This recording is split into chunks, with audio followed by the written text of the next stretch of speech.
a written production of the Recreation Centers of Sun City Incorporated and is intended for the sole purpose of informing our Recreation Center members. Any duplication, copying, transmission, broadcast, or use, including electronic and social media, is strictly prohibited without the prior written consent from the Recreation Centers of Sun City Incorporated. Thank you for watching.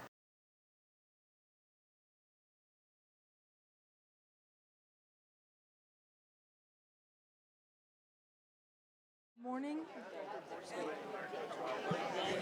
Come on, bellow it out. Good morning.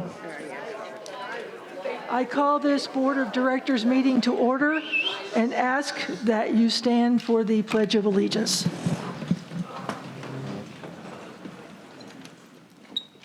I pledge allegiance to the flag of the United States of America and to the republic for which it stands, one nation under God, indivisible, with liberty and justice for all.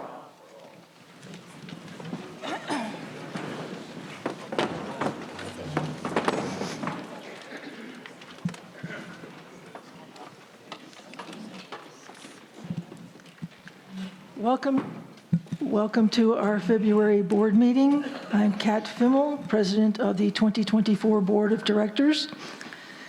This regular meeting of the Board of Directors of the Recreation Center of Sun City is audio and video recorded by the management staff.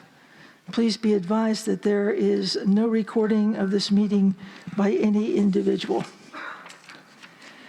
Please put your electronic devices into the silent mode. I will try to remind you at the end to turn them back on. Our timekeeper for today is Director Connie Jo Rickmeyer. Please keep your comments to 3 minutes out of courtesy to other members who wish to speak today. Let's begin with an introduction of the management staff. We have Matthew D. Lazansky, our General Manager. Kevin McCurdy, Support and Finance Senior Leader. Mike Whiprud, Facilities Senior Leader. He's not here today. Mike Diermeyer, Non-Golf Senior Leader. Morning. Brian Duthu, Golf Senior Leader. Debbie Giles, the Assistant to General Manager. And Marcia Johnson is the Board Coordinator.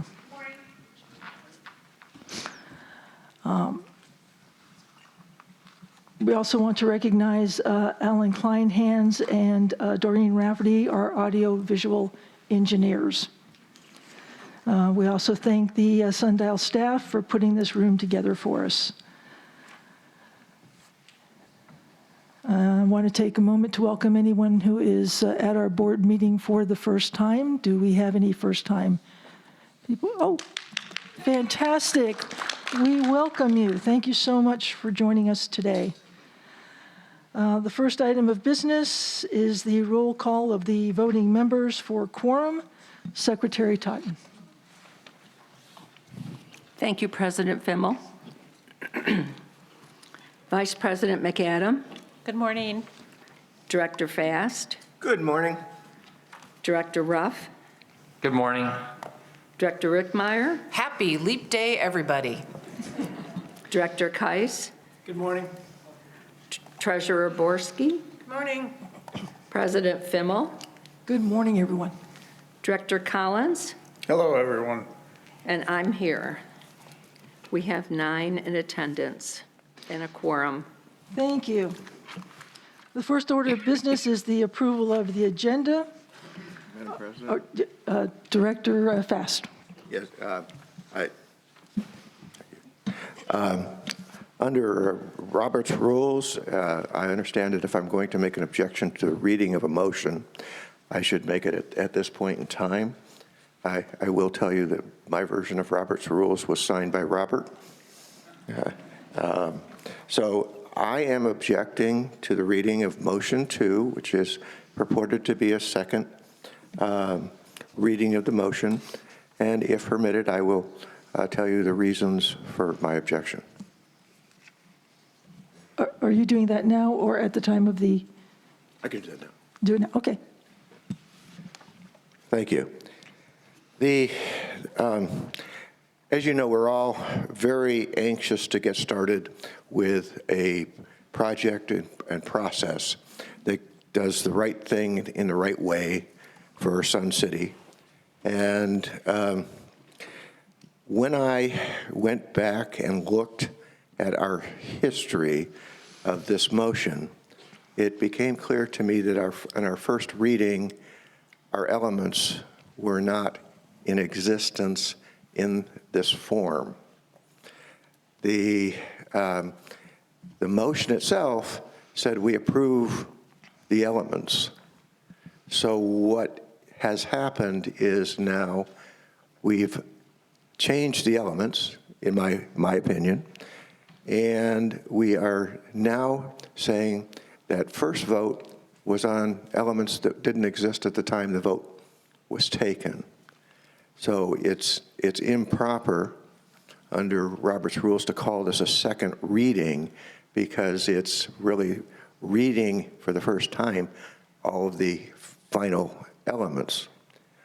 The second point I guess I have to make is that, as you can understand, with this amount of pressure to do something, there were meetings for which members were not invited, in which decisions, I use that term, not board motions, but decisions on what to present were made. My understanding of our bylaws, and I guess it's got a very long and sordid history, is that the board at some point was prohibited from doing that. And so we are, in my view, again, in technical violation of our bylaws by reading the motion. Thank you, Madam President. I'm seeking a parliamentary ruling, and I open it up for discussion. I'll open up for discussion. Any discussion? Yes. Mr. Geis. I'm not completely sure why Director Fast feels that the elements have been changed. I spent time yesterday looking at the elements that were sent out to everybody on the board on January 22nd, and the elements that were posted on the RCSC website for the entire membership to see, and they're the same. And I have an email that says the elements were sent to the board on January 22nd. I also have an email replying from Director Fast on the 22nd to the initial email. So I don't understand why, first off, that he hasn't seen them, or why they have changed, because they're the same in both locations. Madam President? Director Collins. Yes, Madam President, I move to call the question. The question has been called. Is there a second to call the question? I second it. Seconded by Director Geis.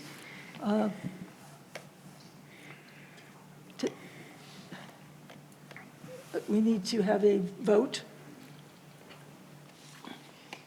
Thank you. So we're voting on whether we're calling the question to not continue discussion. Mr. Collins would like to vote on whether or not this item should or should not be removed without having further discussion. Thank you. Vice President McAdam? So I guess for 1 second, let's take one more moment for clarification. The issue has been raised that this item should be removed. If you believe the item should be removed, then your answer should be yes. Is that correct, that the item be removed? Yes? Mm-hmm. So a yes vote will remove the item from the agenda. Thank you. Thank you.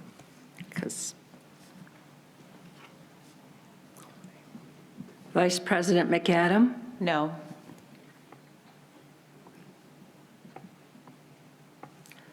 Director Fast? Yes? Director Geis? No. Director Rickmeyer? No. Director Collins? No. Director Ruff? No. Director Borski? No. President Fimmel? No. And I vote yes. That's 2 yeses and 7 noes. As a result of the vote, the motion remains on the agenda. I object to the ruling. Your objection is duly noted. Thank you. Okay. Are there any other questions or concerns about today's agenda? Hearing none, the agenda will move forward. First up is the approval of the minutes of the January 25th meeting. They were posted. Are there any corrections or additions to the minutes? Hearing none, the minutes will be approved as written. Next is the treasurer's report. Treasurer Borski.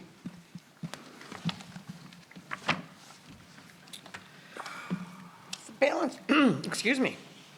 The balance of unrestricted funds as of January 31st, 2024 was $19 million, which includes the $2.5 million cash reserve. Restricted funds include the Preservation and Improvement Fund, the PIF, and the Capital Reserve Fund.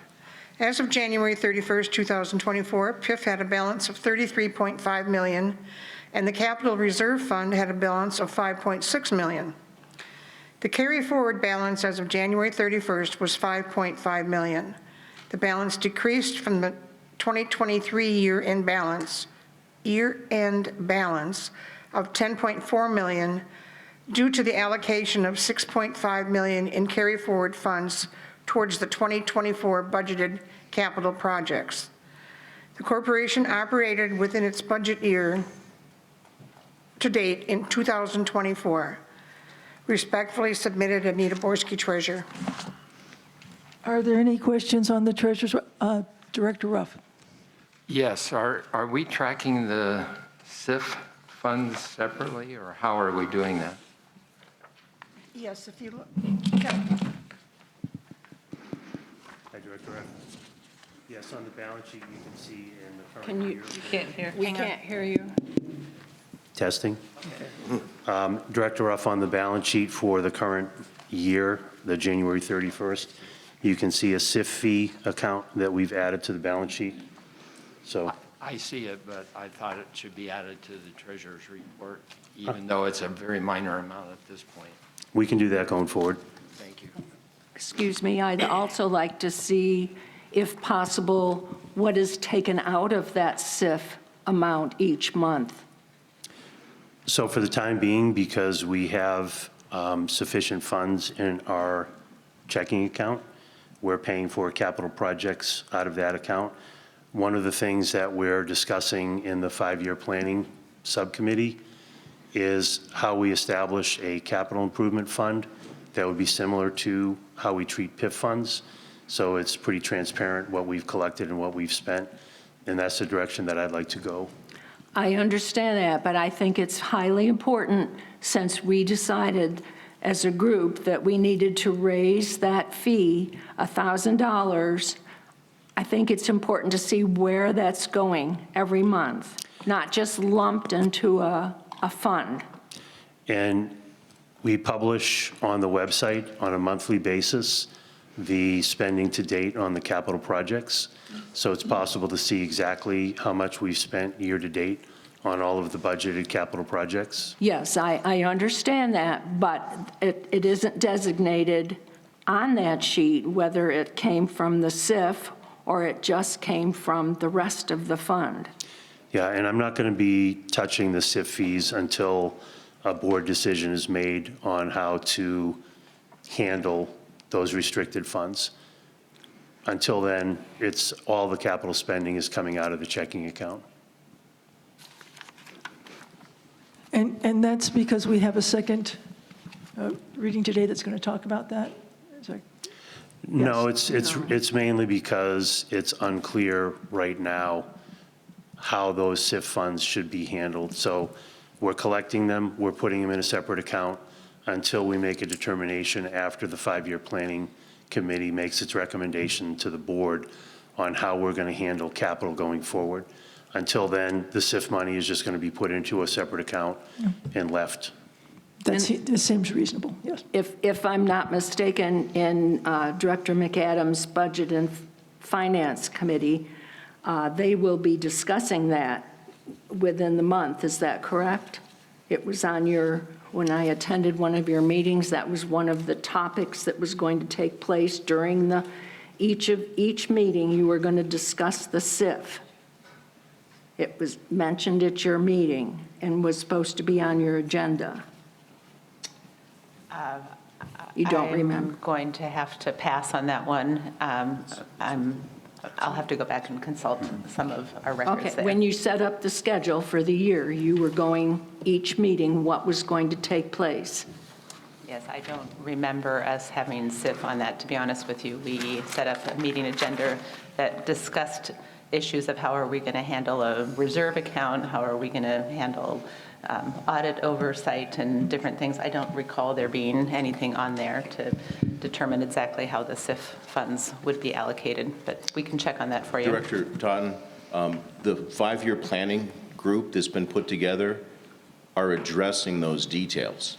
Their first report out will be the end of March, and their recommendations to the overall board will be in the end of May. So those things are in discussion right now.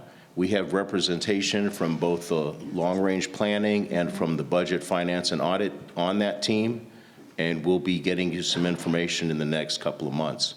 But right now, as Kevin just said, that money, it's not a huge amount of money. It's just being collected for the time being and not being spent. We have plenty of adequate resources right now, and we'll figure out those details going forward.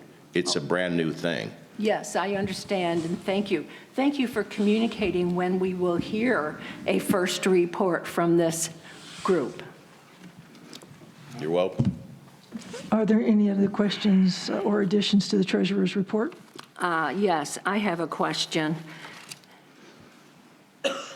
Would it be possible, when you do that first paragraph and you talk about unrestricted funds, I realize that on the other sheet that is put out, the balance sheet, you go into a bit of detail, but it's confusing to me to read the first sentence talks about the unrestricted funds and the second sentence flips to the restricted funds. So if you could keep anything that has to do with unrestricted in one paragraph and restricted in another, I think it would help me anyway. I don't know about any of the rest of you. I am not a budget person, but it's just something I'd like to see if possible. Director Fass. Yes, Jean, to that excellent point, is it possible to just take the cash portion of the balance sheet and put it in the treasurer's report? So we don't look to see if the numbers jive or don't jive, or? If they don't jive, you should fire me, but I don't Sure. know, I can't. we can do that. Thank you. Thank you. Are there any further questions, additions, or comments to the treasurer's report? If not, the treasurer's report will be filed for audit. Next is the management report. Are there any questions or comments on the management report? I have several. Secretary Totten. President Fimmel, you recently posted an article about that the past year has proved quite challenging. It began by including members and helping develop the annual budget. Members participated in meetings about the corporation's finances, asked questions, and made suggestions. We were shocked to learn the corporation had $20 million in deferred maintenance. My question to the management is, when will you show us where the deferred maintenance is? What is included in the deferred maintenance? Actually, if I could take a second before Sure, you go do right that. ahead. The deferred maintenance covers $20 million of projects, correct? Roughly. Roughly. So it's a long list. In fact, it's such a long list that you will probably need to break down into components of what things to pursue first. For example, safety and security issues might be ahead of other issues. End of life issues might be higher on the list. So you've got this long list, but it's really not in context until you can put it in some kind of order in these kind of categories. That is truly what would be important to the members, is to know which projects, for example, are at the end of their life, which projects are safety and security issues. You're not going to be able to do $20 million of deferred maintenance like overnight. That's not going to happen. And so this big laundry list really is just a big laundry list, right? It is also a list that has been languishing in its state for many years. And Kevin and I and others started on it last summer, looking at the big ticket items, trying to get a handle on those. We've recently hired a new person to help us with detail, going in and looking at every roof, looking at every lighting system, looking at every floor, looking at all the pumps and motors, all the HVAC. So we expect, again, and that's part of the input to the 5-year planning process, to have that in much better shape a few months from now. So this sort of, I don't know what to call it necessarily, this 20 million deferred maintenance thing, it's too bad that ever got put out there. It's not an exact amount with exact projects at this point. It's a general idea of how much deferred maintenance there is based on where that reserve study, fixed asset analysis was a year ago. It has changed dramatically. I would say the list is probably closer to 17 to 18 million.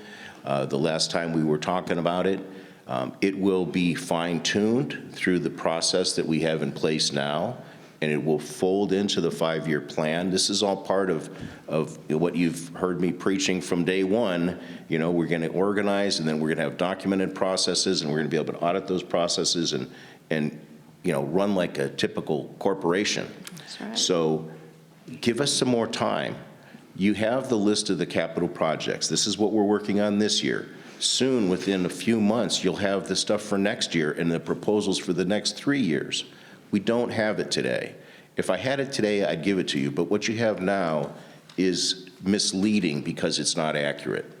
I'd rather give you accurate information that I have over time as we correct it, we fine-tune it, and all of these budgetary things and all these lists, they're working documents. They change.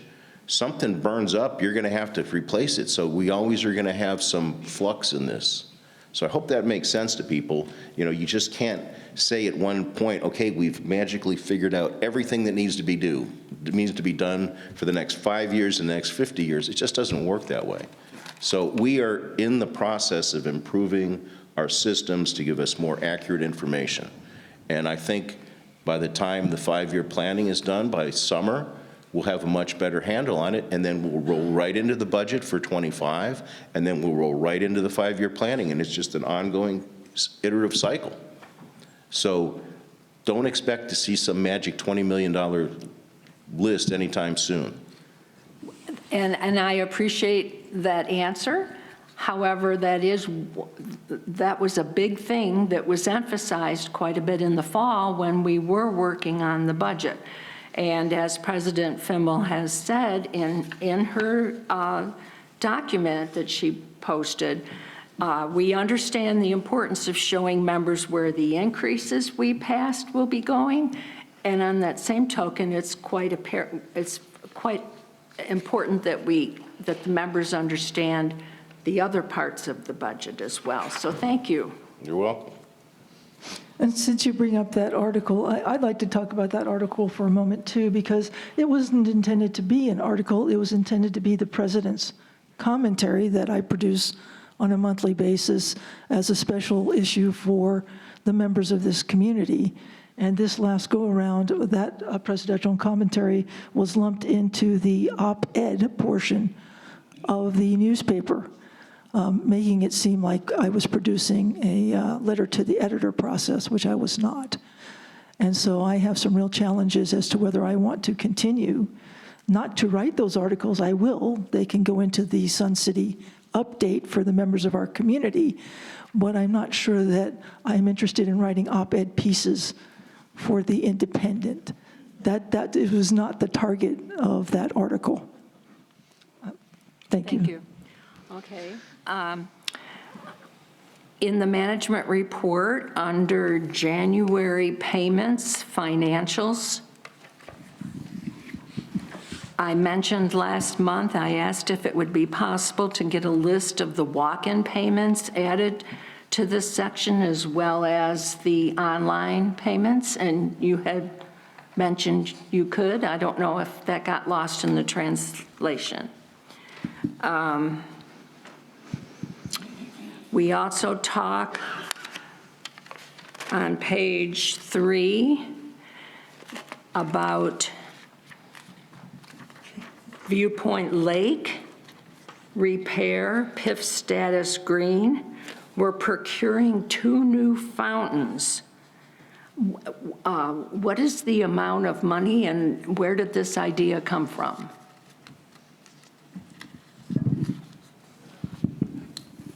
I'm not quite sure where the question about where did this idea come from. The fountains that we had in storage, so to speak, during the time that the lake was being done, we've decided they're better to replace them with new fountains. And so the money is part of the Viewpoint Lake. That project is under budget. So we're going to go ahead and, again, I wasn't general manager at the time. I'd have replaced all the fountains and all the pumps and everything as part of the lake project. But that's not how it was done. So right now we're fixing the lagoon waterfall setup. We're fixing the fountains that need to be fixed. We're taking care of some new aerators and things like that so that the lake will be up and running in the proper manner. And I'm going to address it a little bit later, even the fish. Thank you. The importance of this equipment, however, is that it keeps the water aerated, keeps the algae down, allows us to have fish in the lake. Yeah, it's just part of good lake practices, and it also looks nice. You know, fountains are pretty. Thank you. Let's see. So I did have a question regarding the chart with the monthly PIF funds collected on page 2, and I was going to ask about a chart for the SIF funds, but it sounds like that's already been answered. And if I remember rightly, I think that was $68,950 for the month of January. May I ask a Yes, question on that go chart ahead. as well? Director Fast?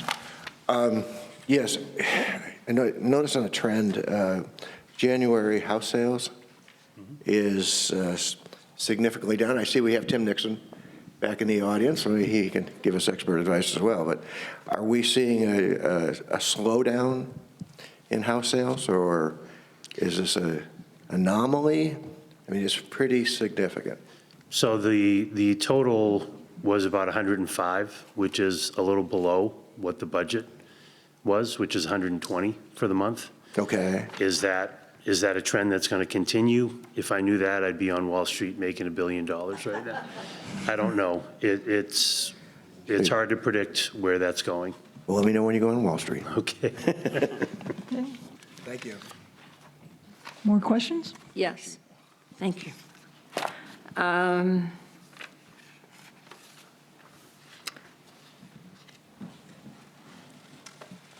Sorry. Under page 11, you talk about the website. I wondered what the status was of the RFP, how we were doing with that. The RFP for the new website has been drafted. It's been reviewed, and we are working on a list of who we're going to send it out to. So I expect the RFP to go out by mid-March, and we will proceed as we get the responses back, and we'll keep everybody up to date. But that's the plan, and we're working toward it. We also are we have an excellent new hire in our purchasing manager, Mary Doyle, and she is helping out on a number of things, and one of those is the RFP for the website. And I thank the Technology Committee for the work they did last year in turning that over to me, and we will have a fine website this year. Wonderful. Thank you. Last month, there was a section in this report entitled Communications. I see that there is no entry this month, and I just wondered, I have an interest as the chair of the Outreach and Communications Committee. Was it an oversight or just nothing happened this month in communications? There's a lot of things happening in communications. In fact, we just hired someone who is going to be overseeing the communications and the clubs, activities area. And so we're going through some transition in our communication processes. We're documenting our processes. We're trying to get our hands around all of the different communications we do so that we can make it more uniform, more consistent, and more user-friendly. So right now, there wasn't a whole lot more to say. I think we've said quite a bit actually the end of last year and this year about what's going on in communications. This whole area of the management report, we're rethinking how we can make it more, I guess, informative and relevant rather than repeating a lot of basic stuff over and over. So there will be more to come on communications, probably the next board meeting. I will actually have Mr. Nine Golf back here, Mike, do a small presentation on what's happening there. And I just want to make sure I heard you correctly. You said they're overseeing this new hire, communications and clubs? And activities previously known as events and entertainment. If you think about where the bulk of our communications, you're taking some of my my talking points from my slides later, but I don't mind repeating myself.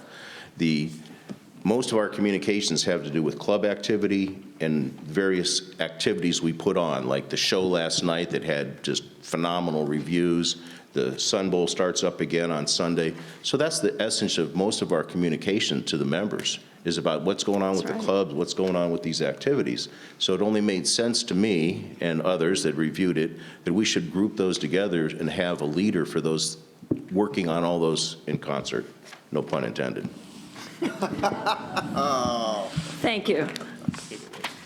On the section, page 13, under the Welcome Center, we talked about, or you talked about, prospective buyers. And I wondered what the majority of the, you mentioned that you have quite a few current, new or current residents who are stopping in.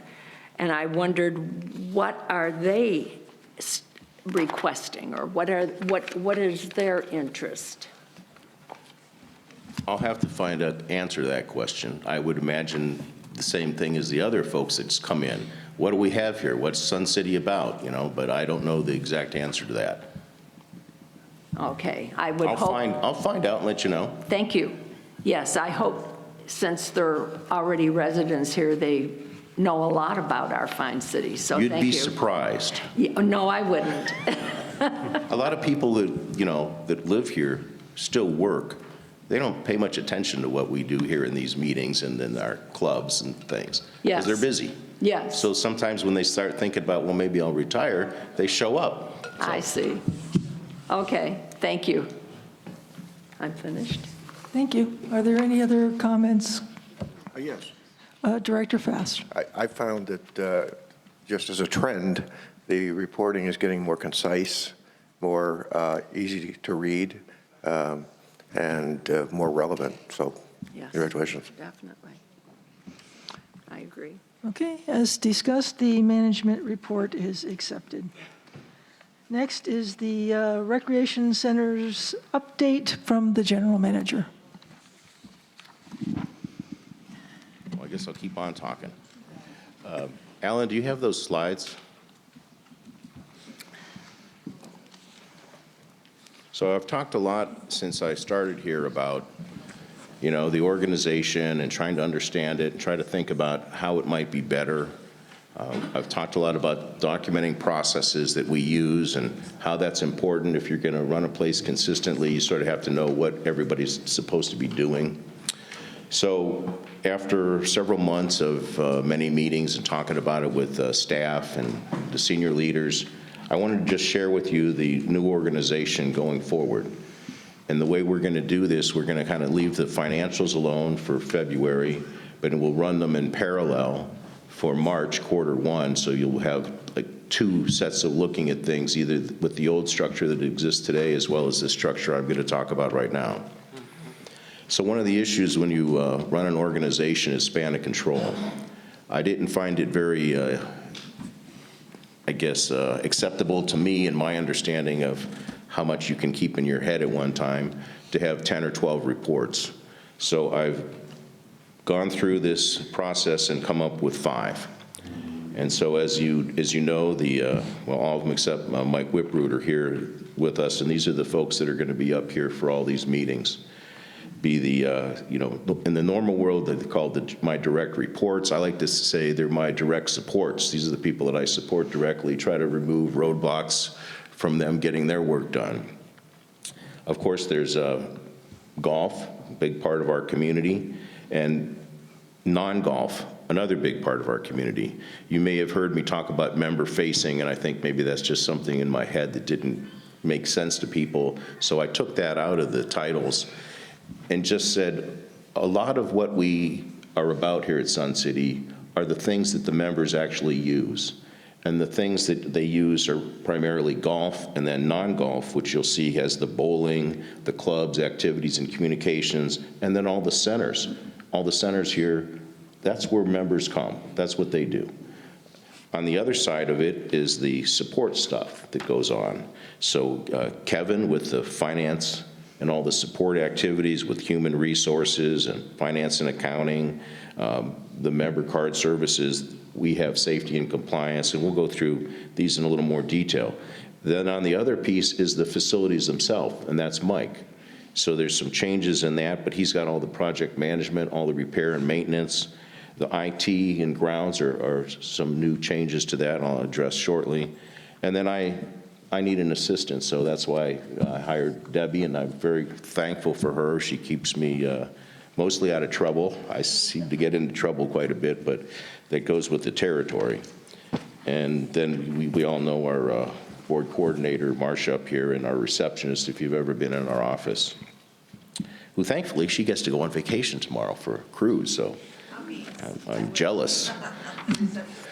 Yes, yeah, not Marcia, Deborah. So we have Debbie and Deborah in the office.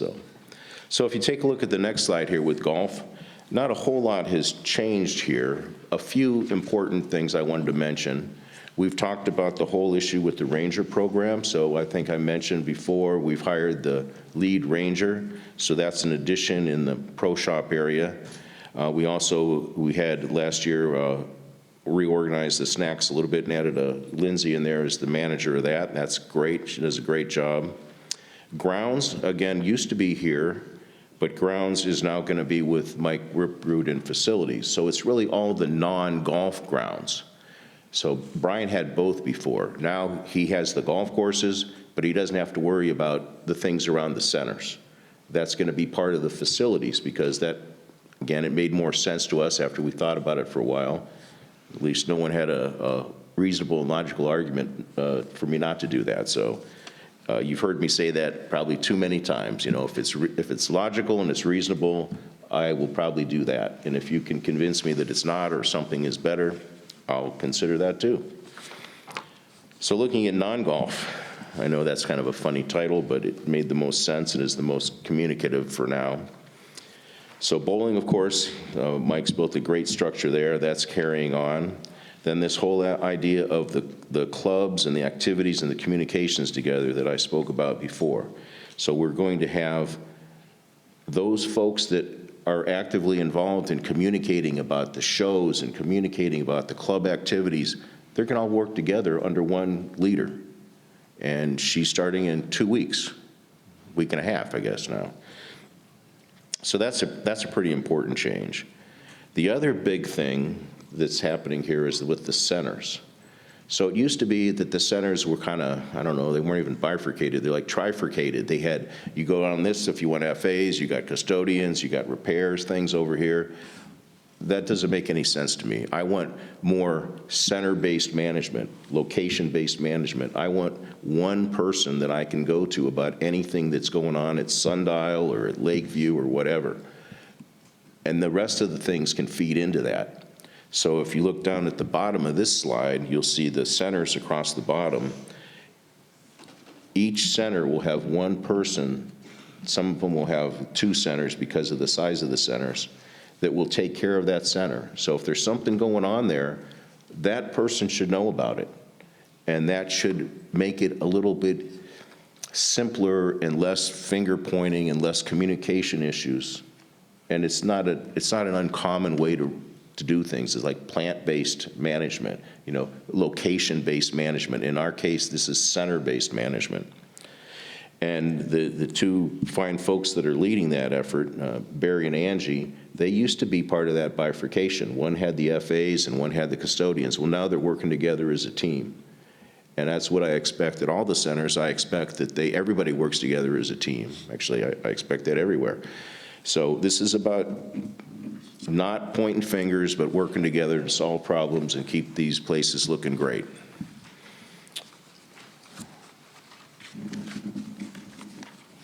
Let's see, the next one you have should be facilities. I can't really read that, I don't know. There's some copies in the back. It should be facilities. So again, this is Mike Werprood's area. You got an extra page. Special. Yeah. Yeah, I don't think they have that on the slide. We put that in the hard copy, not in the slides, because I kind of covered it in the bottom of the last slide. So again, on Mike's area, Mike Werprood, where I started out, I was the first project manager hired about a year ago. We have a senior project manager that's going to take care of the project managers that we have and the project coordinators as well as the maintenance coordinator. So that's a nice organization there. This is a big change here with information technology being under facilities. But the way I thought through that is, IT is a lot of wires and equipment, just like lighting, just like other things. So there's been some discussions between those two, not a lot of coordination in the past, so there's no reason for no coordination now if they both work for the same person. And I've already seen results this week of how that communication has improved things. And we'll probably change some of the way we spend money this year because of where the technology is being put in and where the security systems, they should go together. They shouldn't have put the new technology for IT in one place and try to put the security in another. It doesn't make any sense. A little bit of conversation about that, and oh yeah, let's just change that. Let's do what makes sense. So that's already paying dividends. The maintenance has pretty much been the same. We've added people, we've added techs, we've added people to make sure that this $7 million we have to get done this year, we have the right staff for it. So there's more people here than there were a year ago by a considerable number. But that's where you have to have the investment. If you want to do the investment in all this deferred maintenance, you have to have the people to carry it out. So this is a much larger organization than it was. I mentioned the grounds, how Scotty and the grounds team that was with Brian, they are now going to work with Mike and his team that are taking care of these facilities. So if there's an irrigation issue and there's some waters and there's electric, whatever they are, they can all be part of that team. So, and if this doesn't work, well, we'll tweak it and we'll fix it a little more a little later. But I think this has got a pretty good shot. Say there's probably been, 500 hours of thought put into this by multiple people. And then in Kevin's area, the finance and support, last year we started the safety compliance with Stephanie. We've added 3 people in there. This is a big deal, okay? What do people come to Sun City for? Value. It's a great place to live for the amount of costs and taxes, and also safety. So as we look forward at what's going on in the world, this area of safety and compliance and making sure that our places are safe and monitored, it's not going to go away. We need to continue to reinforce our efforts in there. So I'm very thankful that you have started this team and it's growing. The accounting team is pretty much the same. Cardholder services, it's running well. Purchasing is another brand-new area. I mentioned Mary Doyle. She's the manager. As we get her up and running, we'll probably be looking to add a couple buyers into that area. And human resources, doing a fine job. You know, we may need to look at maybe some additional benefits coordination there. So I say all that with, okay, so now what? Now what is that now we have to go through and start making a list of all the processes that we need to document. There aren't very many that are documented right now. I would imagine we need at least 50 to 100. Now, we're not going to do that this year, but we're going to make a list of at least the first 50 that we need. And I've asked all the senior leaders to turn in a list of at least the top 10 by next week.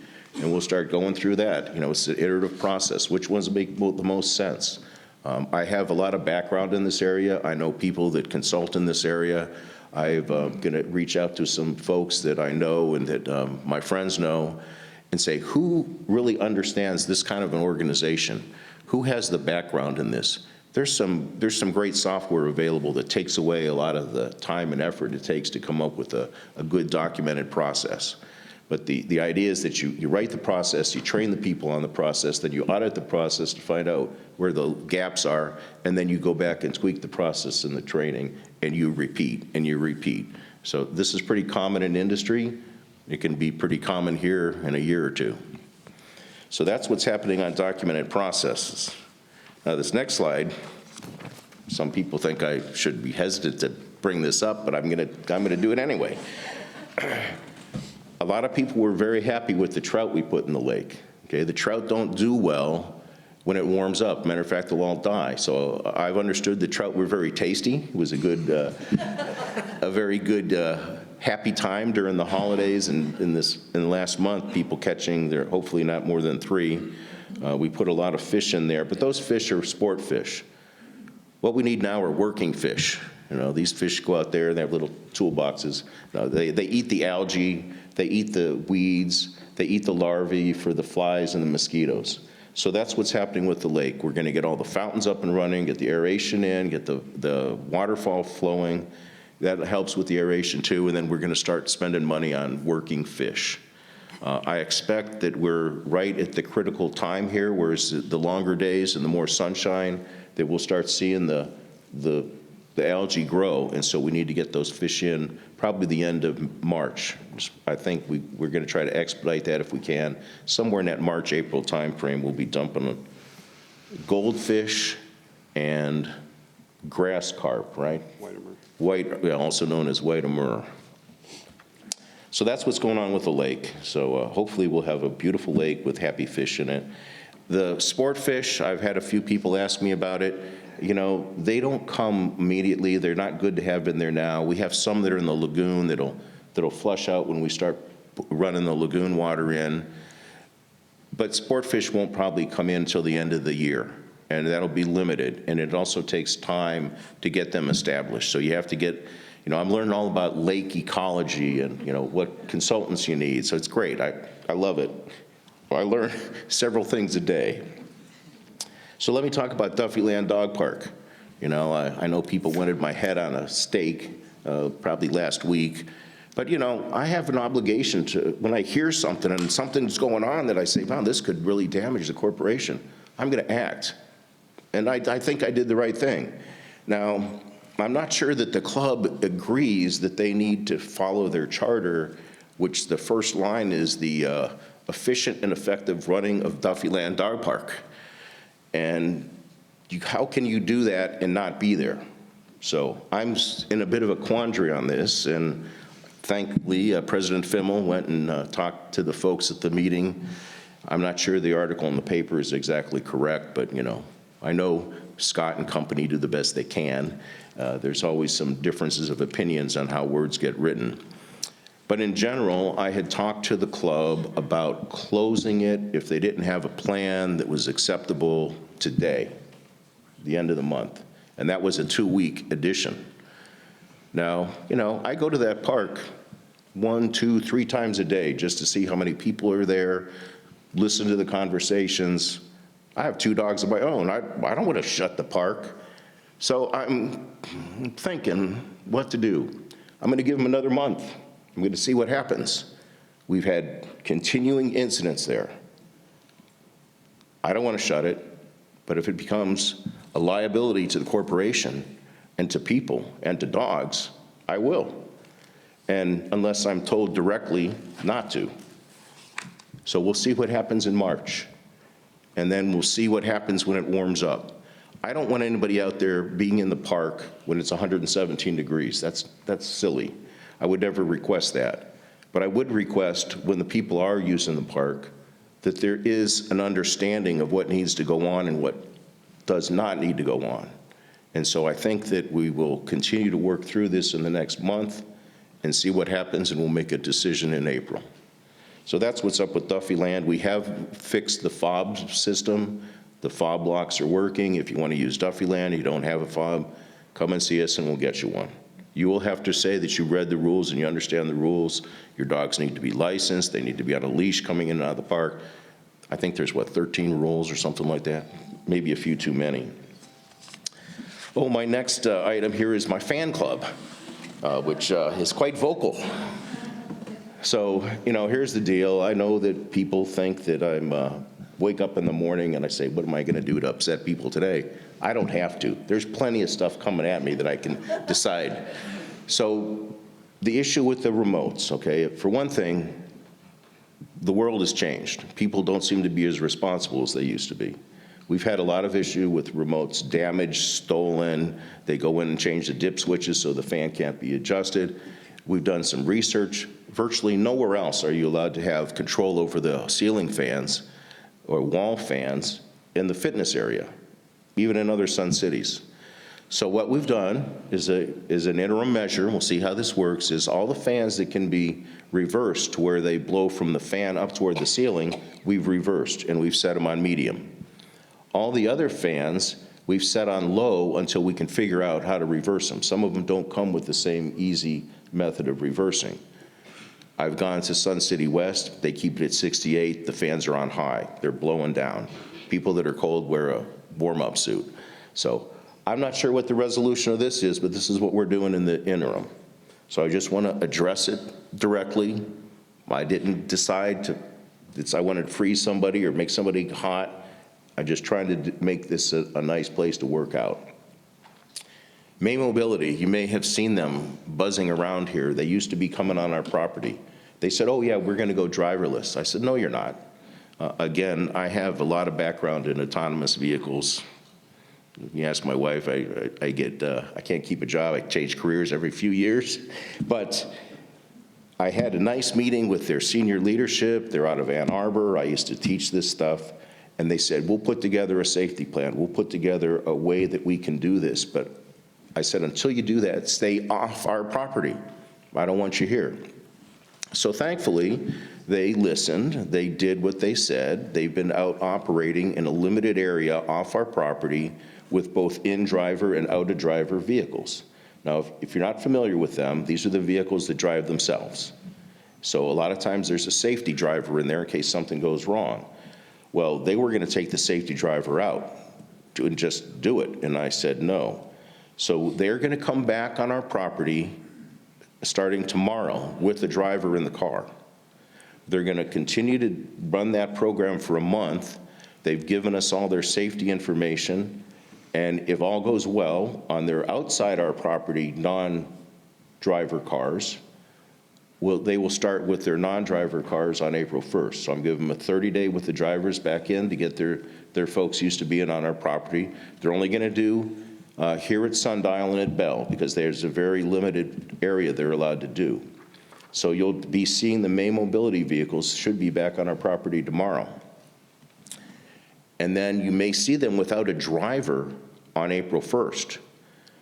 Just to assure you, they have a chase car, they have satellites, they have all kinds of things. They have like 5 different levels of safety going on to make sure that those cars are safe. And their headquarters where they're running this is out of an operations center just across the river over in Surprise. So that's what's up with May Mobility. I'm going to take a drink here. Punch card plan. It's come up a bit. All right, we are moving away from The punch cards that you buy a book of them and you put them on your bulletin board, and this is what I do anyway. My grandson comes, we take it, go play mini golf or whatever we need to do. We are moving away from cash in general this year, and this is part of it.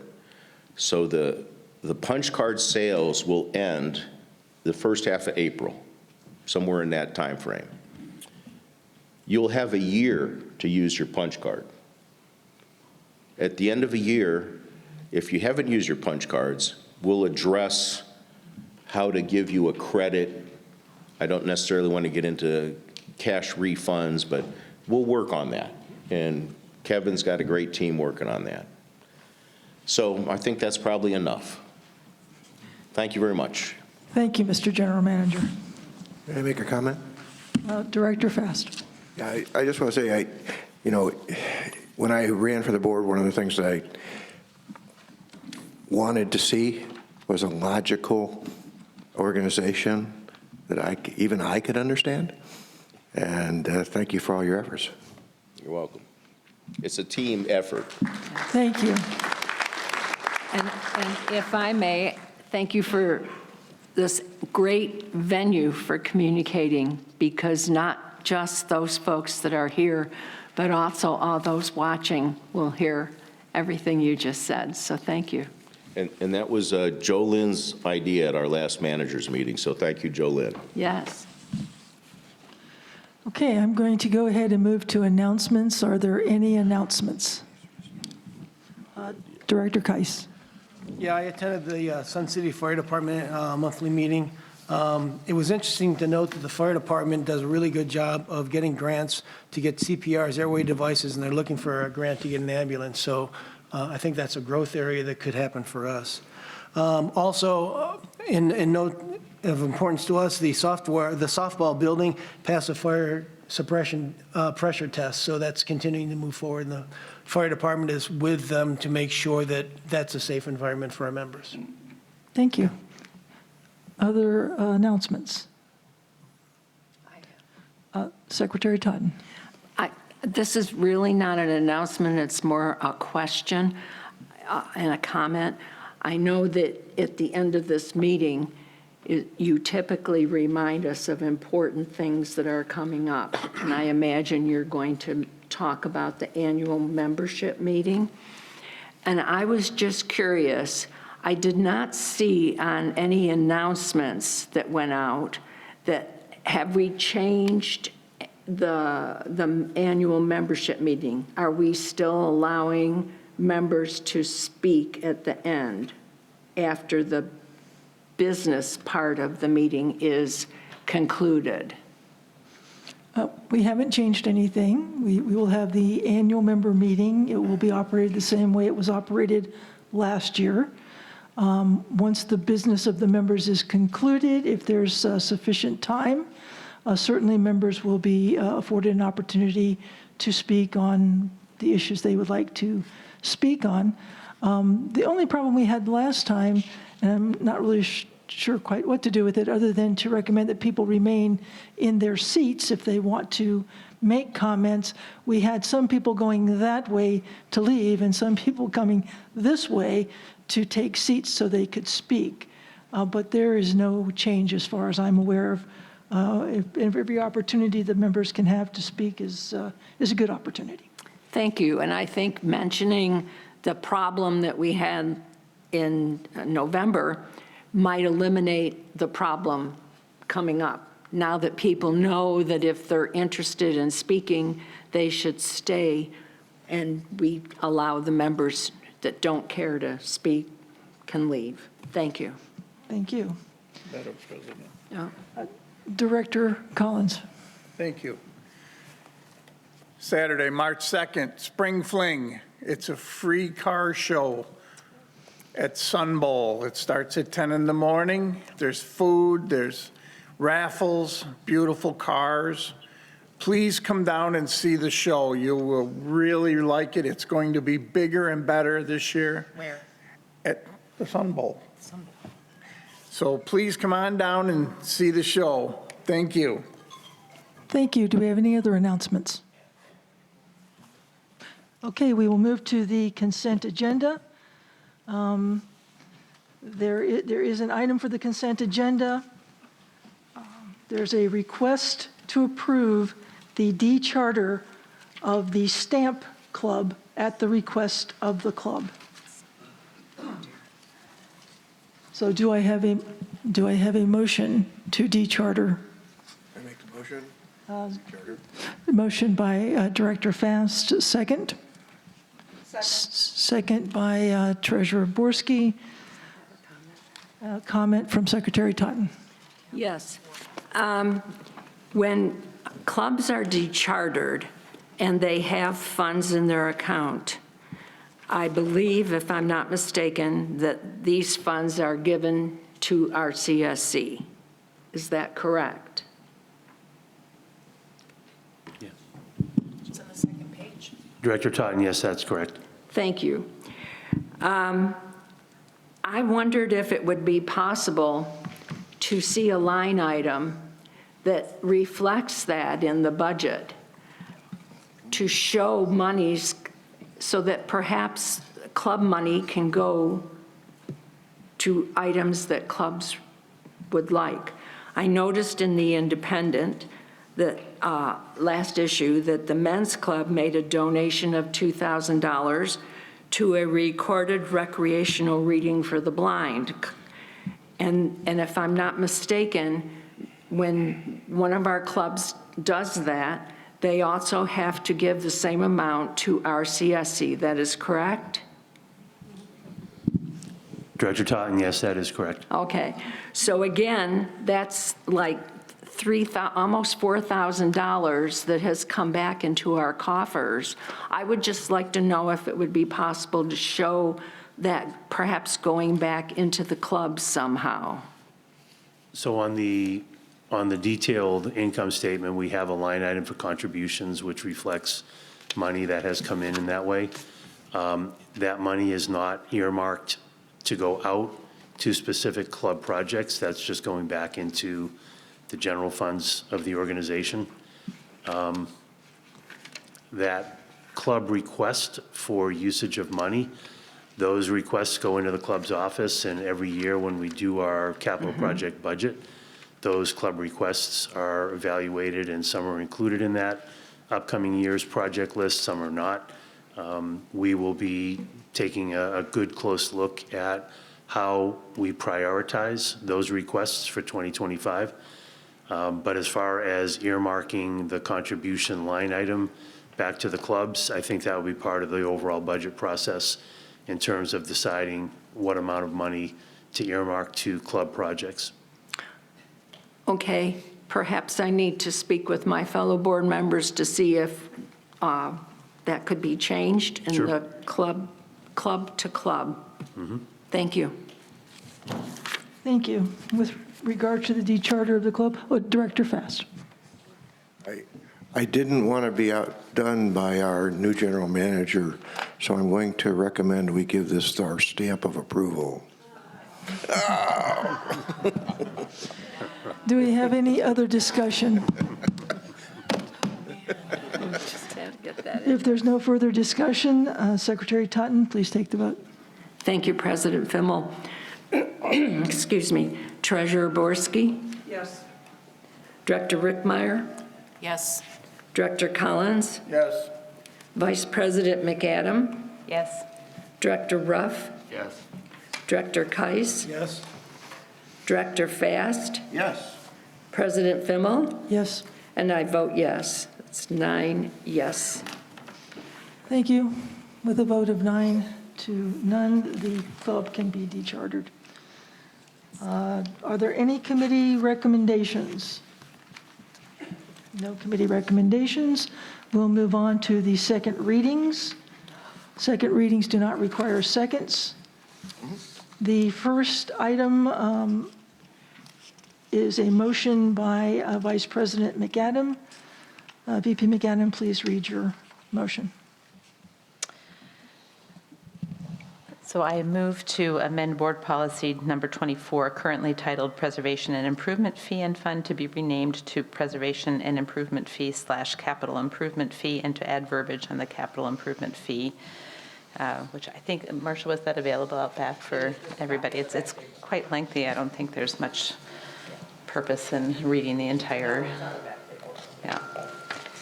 So, but essentially, it's bringing our policies in line with what was approved in the bylaws and to make SIF essentially on a parallel track to PIF in terms of the requirements for usage. Okay, Ms. Johnson, please read the names of those members who have signed up to speak on this motion only. Lori Ellingson.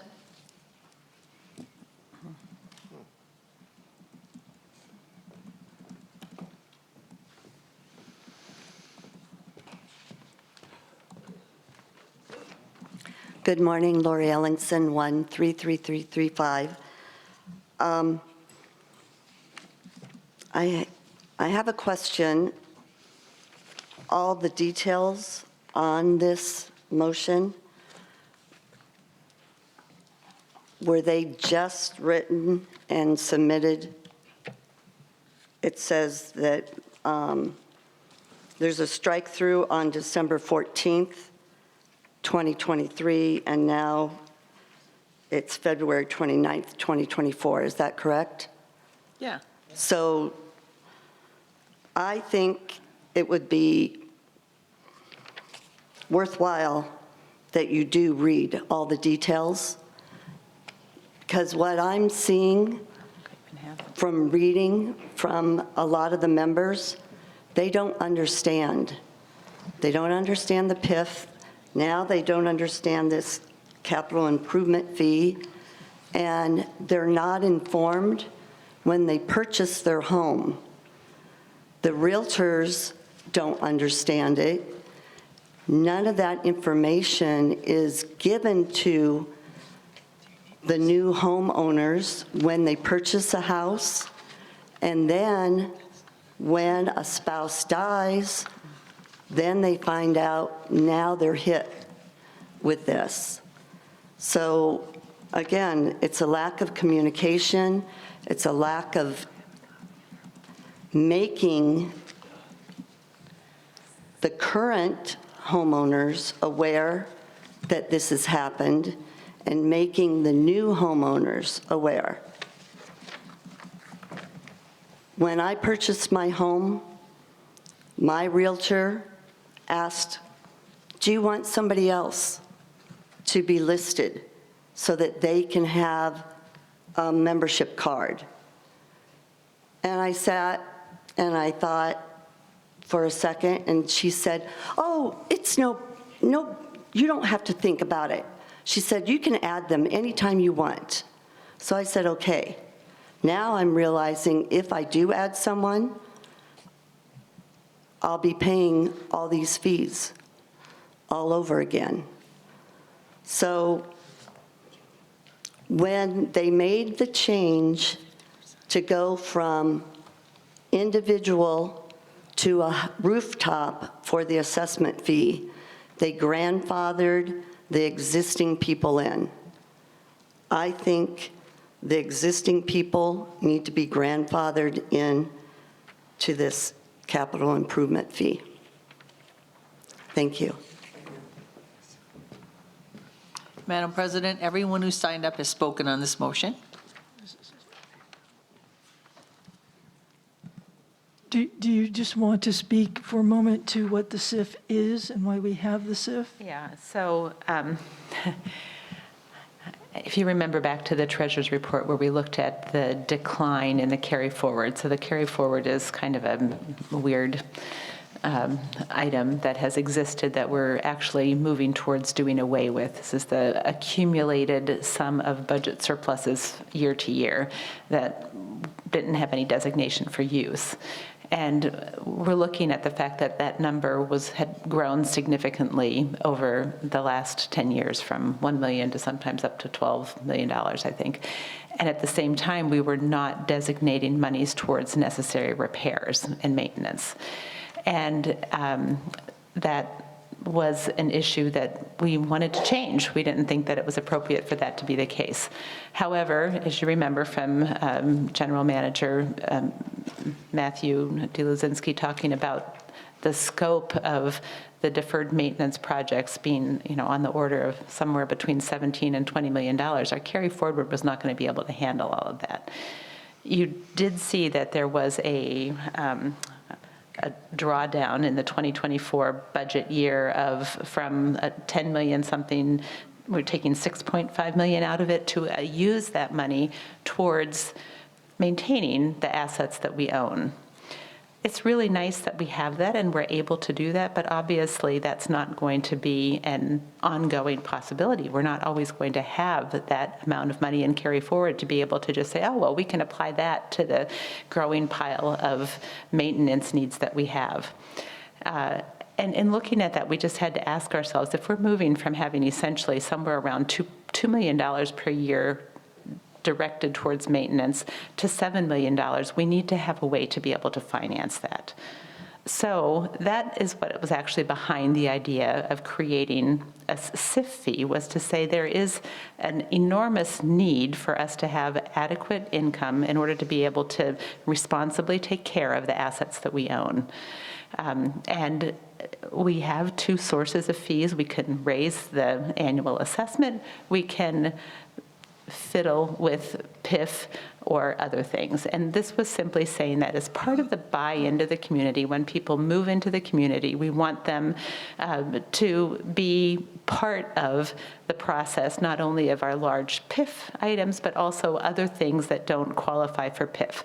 So that was what was behind SIF. Is that a fair representation of how this came to be? So in terms of how it's actually viewed, I think I would turn the question that Lori Ellingson raised back over to management to say, so this isn't, in terms of grandfathering, in terms of sort of getting down into the details, getting down into the weeds of how we actually do this. If realtors are not aware, shame on the realtors. I'm sorry. If they're communicating wrong information, they need to be educated about it. They need to learn what the actual facts of the matter are. But I guess I'd ask Kevin, do you have anything that you want to say in terms of grandfathering? So the same policies and procedures around the PIF collection and refund are being mimicked in the policies and procedures regarding the SIF fund. So as an example, if a member sold and purchased another home in Sun City within a year, that second PIF and SIF is going to be refunded. We don't require a double dip.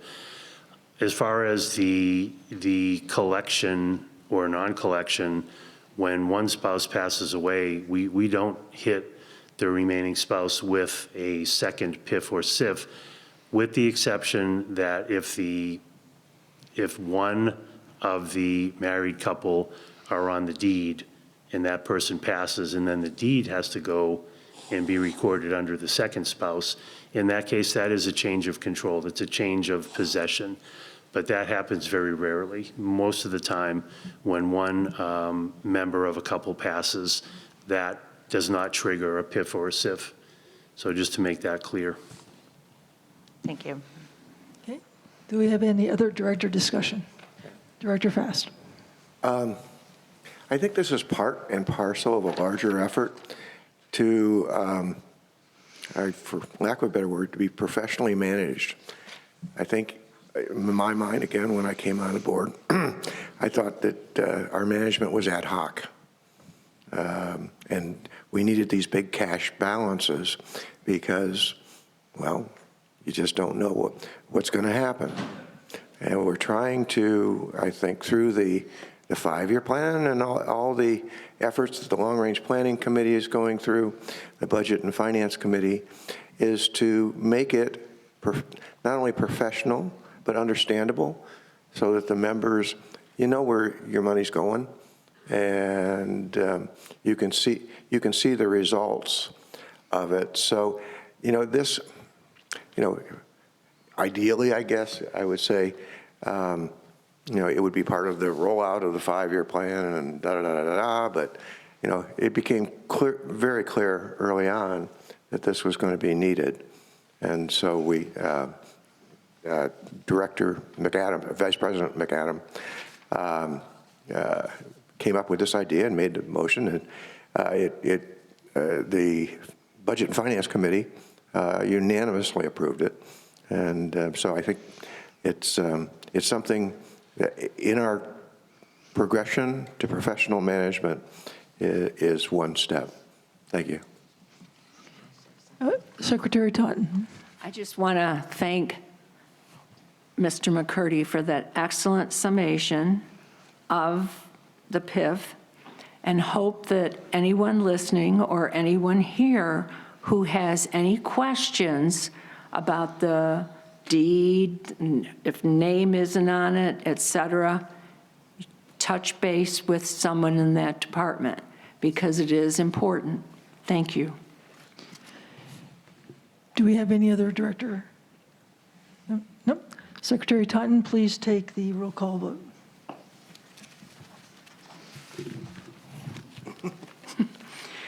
Treasurer Borski, Yes. Director Keiss, Yes. Director Collins, Yes. Vice President McAdam, Yes. Director Ruff, Yes. Director Rickmeyer, Yes. Director Fast, Yes. President Fimmel, Yes. and I vote yes. That's unanimous 9 votes. By a vote Yes. of 9-0, the motion passes its second reading and is adopted.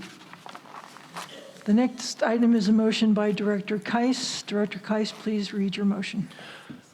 I move to approve the Mountain View Recreation Center and Performing Arts Center elements developed by the Board of Directors, and to direct the general manager to use the elements to seek bids to renovate the recreation center and to build or renovate a performing arts center.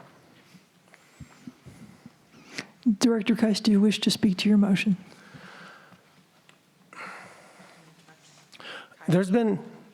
Yes, I do. There's been so many comments. I mean, we've been talking about what to do with Mountain View for years. There was a proposal that was too expensive for us, and previous board realized that. We've talked about this forever. At some point, we need to move forward, and that's what this motion does. It allows us to move forward so that we can actually get something done at Mountain View instead of talking about it forever. Ms. Johnson, please read the names of the members who wish to speak on this motion only. William Brewer.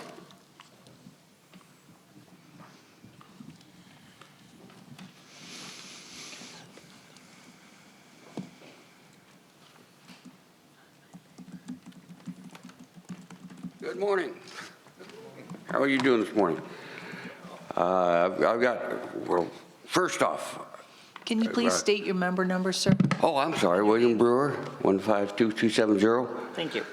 I apologize. To start with, at the Mountain View, at pickleball, tennis, all that, I got concerned at one point and checked on an AED. The AED is locked up in the front office. If the receptionist is not there, that thing is inaccessible. I trotted up there to see how fast I could do it as an old person. It takes me just 55 seconds to get there, 55 seconds to get back, and if there's someone there, if there's not someone there, you're gonna have to throw a chair through the window to get to it. That needs to be fixed. That has to be fixed, please. That's an easy fix. Get that done in a week or two. And excuse, this thing's in my face, sorry. Also, I've noticed in some of the stuff here, paperwork you put out here, that you have money allocated, $150,000 to renovate the Lakeview tennis courts. And then I also, on the elements, as far as I can tell from the elements, I don't know the elements that well. They're hard to find. You're not making that real clear to us. Anyway, you're talking about putting a pack at the Lakeview tennis courts. If we're going to put them if you're going to do them there, why are you going to resurface them? You can't do it both ways, folks. We got to get better at that. You can't present both things to us. And Oh, I thought he was showing something at me. Anyway, that's my biggest argument I have. I don't like the idea of getting rid of the punch cards. I like cash. I know we realize cash is going away, but that's neither here nor there. But what I don't understand, and I've never gotten a clear answer to, and I asked the question again this morning, is why can't you put the pack at the Bell Center, at the parking lot there? And I get the same answer. And I'll give you the answer I get. Did you get that? That's what it is. I'm sorry. I'm upset about that because I've not ever gotten an answer from anyone about it. My time's about up, so I'm not going to go on to this other stuff. But we need to all get together, and not just you guys, all of us. We all got to get together. We all got to work together on it. The way I look at it, well, the way I was raised, the way I was grown up, is if you can't just keep whipping the horse. You know, if you're not going to do the work, get your saddle off. And that's the way I was born and raised. That's the way it is. And my only other question is, what can I do to help you? You know, just let me know. Okay, thank you for your time. Thank you. Thank you, Director Fimmel. Director Fast. Yes, just a commentator's question. I'm a bit confused as well, as far as where the PAC can be, and it's an evolutionary process. My point is that we collectively, everybody in this room, don't have the skill set necessary to determine what the best option is. But we are taking an expert and then telling them what the answer is. So to your question about Bell, I don't know why it wouldn't be there. In the original study that was done years ago, Bell was one of the spots. I can tell you that. So thank you for inputting. Thank you very much. I appreciate it. All righty. Thank you. Lori Ellingson.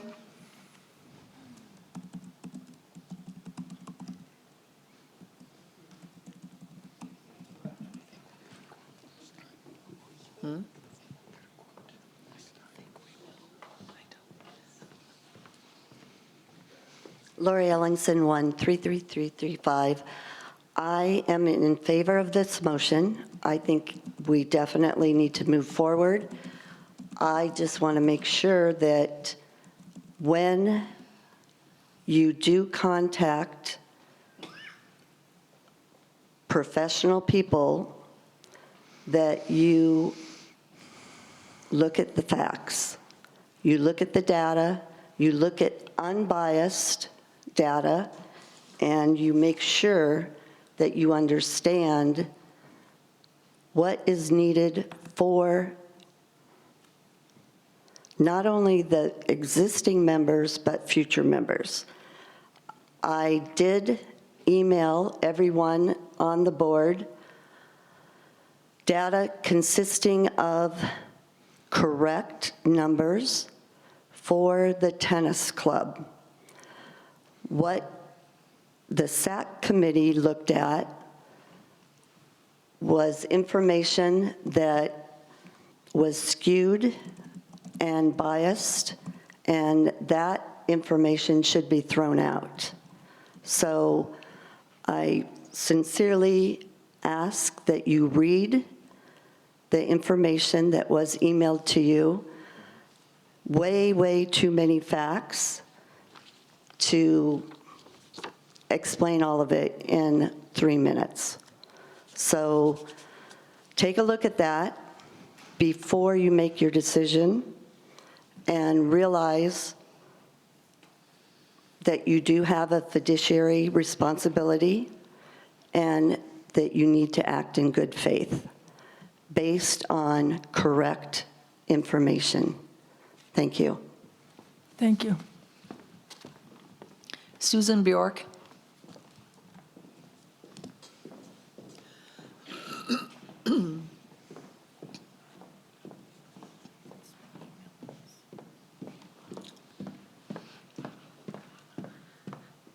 Hello, Board. Susan Bjork, 112650.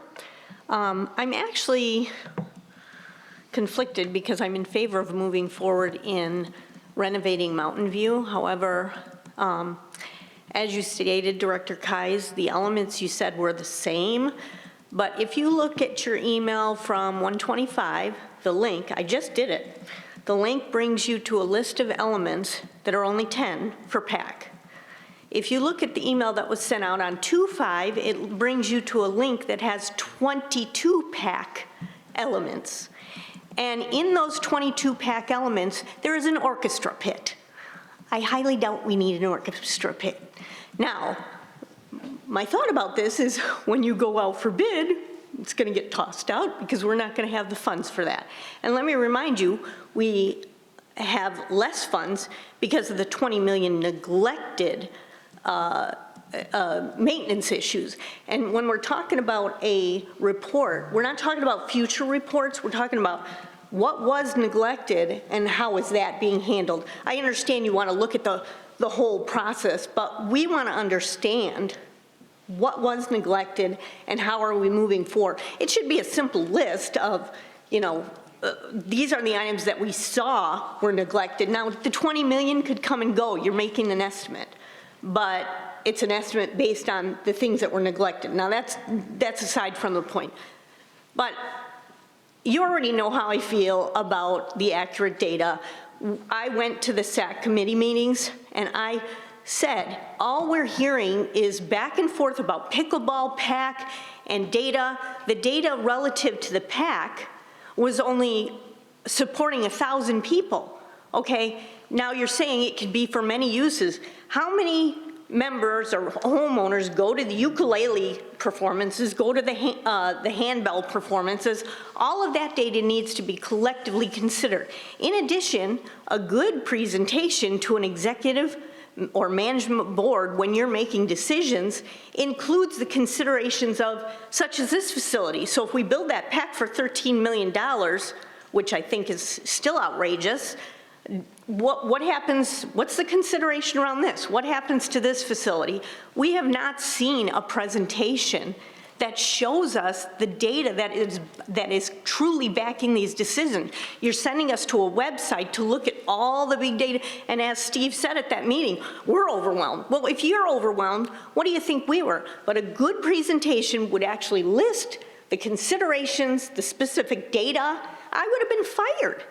And you know that because I've emailed you about a lot of this stuff. And that's all I ask. And here we are back at square one. Why didn't we just start here? Because the elements are all different. I mean, I opened that list and I thought, what are we doing? So move forward, but let's use good data. That's my point. Thank you for those that responded to me. Thank you. Director Faster. I do agree that the elements were different, and we just have a disagreement on that. I guess the point of going to the beginning is, and again, this comes back to professional management, to look at Sun City as a whole and its residents as a whole and how to best serve the most residents. And that your executive report would, in the 5-year plan, will presumably address that. So it's difficult to make the most major decision in the history of Sun City without that plan. And so I tend to agree with you on, a specific element, there will be debate. My point is that I think what the members wanted was to see us debate, not to see the results of our debate. So that's all I have to say. Thank you. Thank you. Dave Clausen.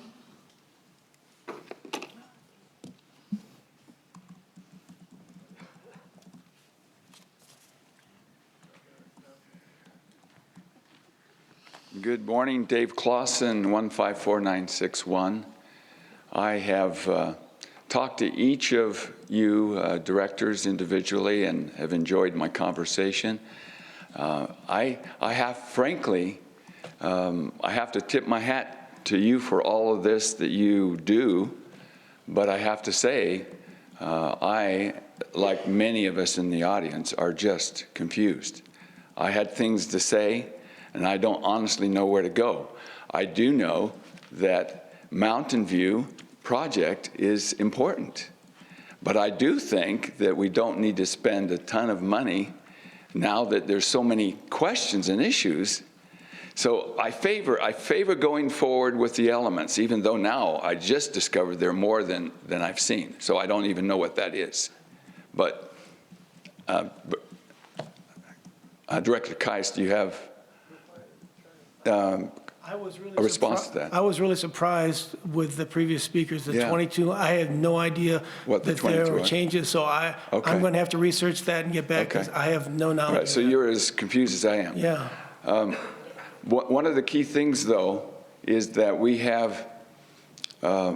need to have visibility and transparency. I don't understand all the laws. I'm not an attorney. I'm a person of interest and want to see the interests of Sun City majority of members met.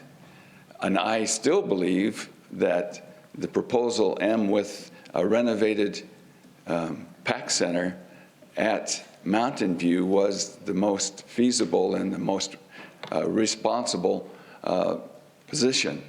So, and that would allow the tennis community, not just the club, because we talk pickleball club, and tennis community. To me, it's different.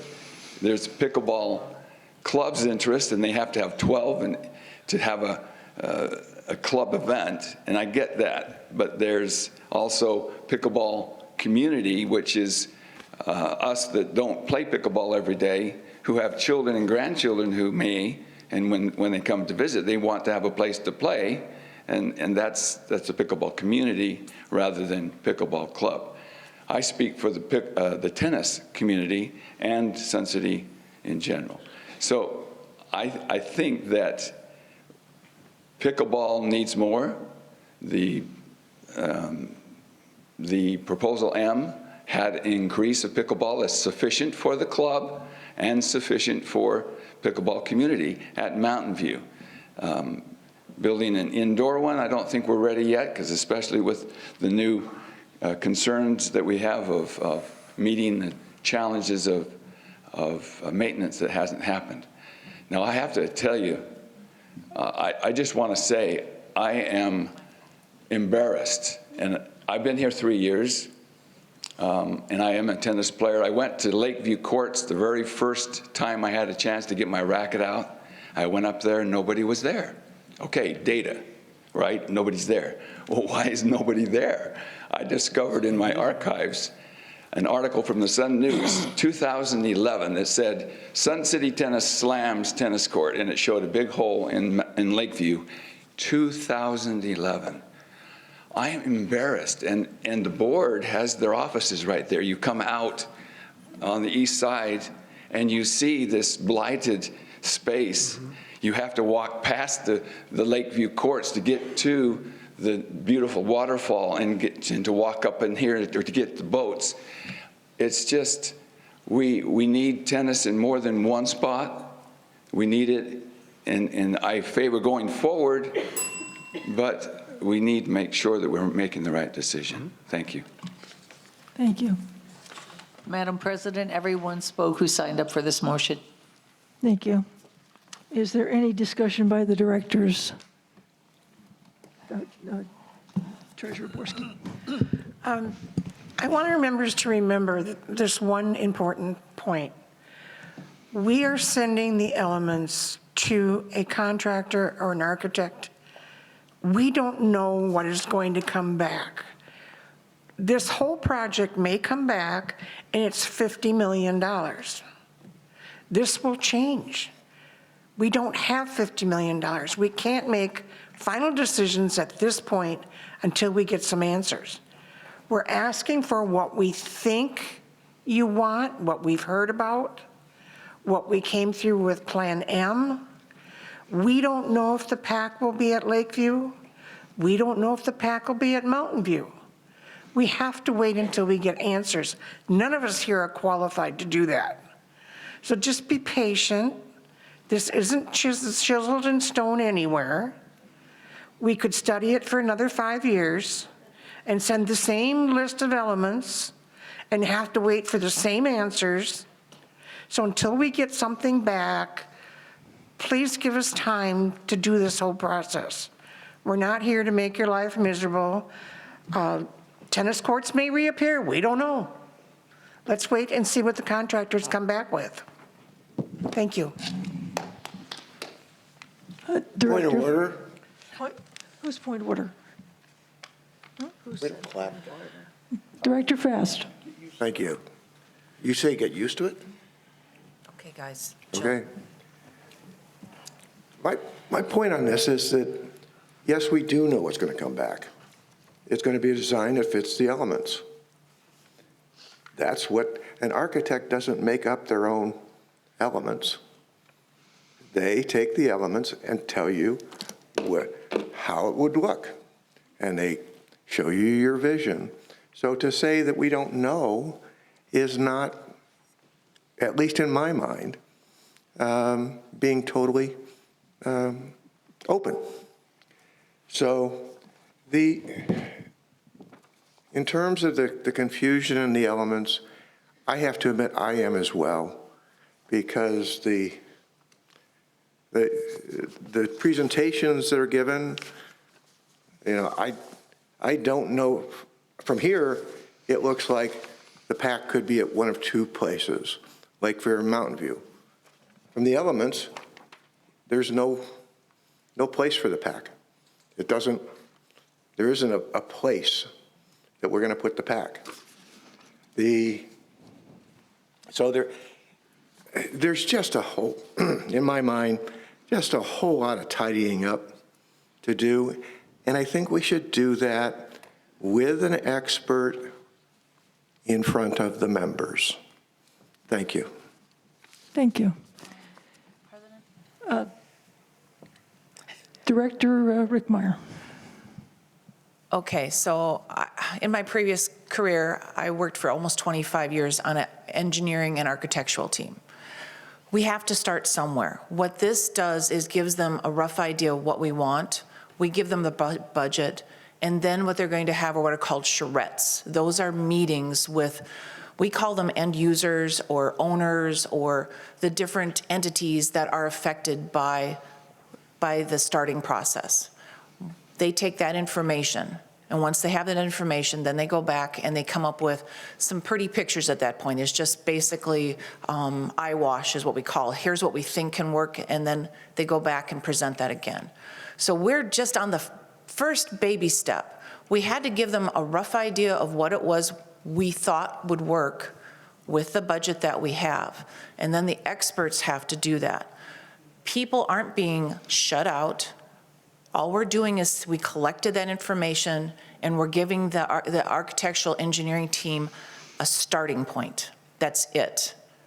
So I just want people, we're being quite transparent on this, and it does take a long time. Okay. Director Collins. Thank you, Madam President. I move we call the question. The question has been called. Is there a second? Second. Second by Treasurer Borski. Discussion? Secretary Totten? I'm quite upset because I haven't had a chance to speak. I think there's a lot of discussion that needs to happen. The question has been called. It's been seconded. Is there actual discussion about calling the question? Vice President McAdam? So I just have a question. Has every member who wished to speak to this spoken, Marcia? Okay. Yep. I am a member, and I haven't been allowed to speak. I'm a member of this community. There's a call for the question. Is there a discussion? Seeing none, Secretary Totten, please take the vote on calling the question.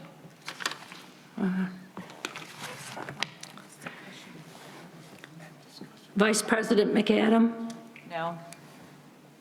Director Fast, No. Director Keiss, Clarification. When I say yes or no, what am I voting for? All right, let's make a clarification. We're voting to see if the question will be called and a vote taken on the question. So if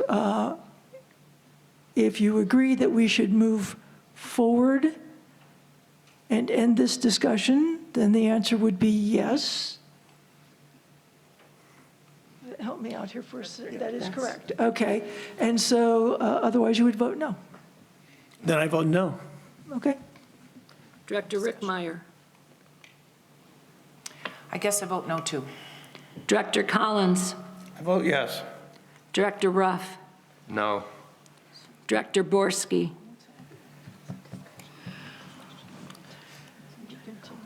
No. President Fimmel, No. and I vote no. The question, Is it called? You may proceed, Secretary Totten. thank you.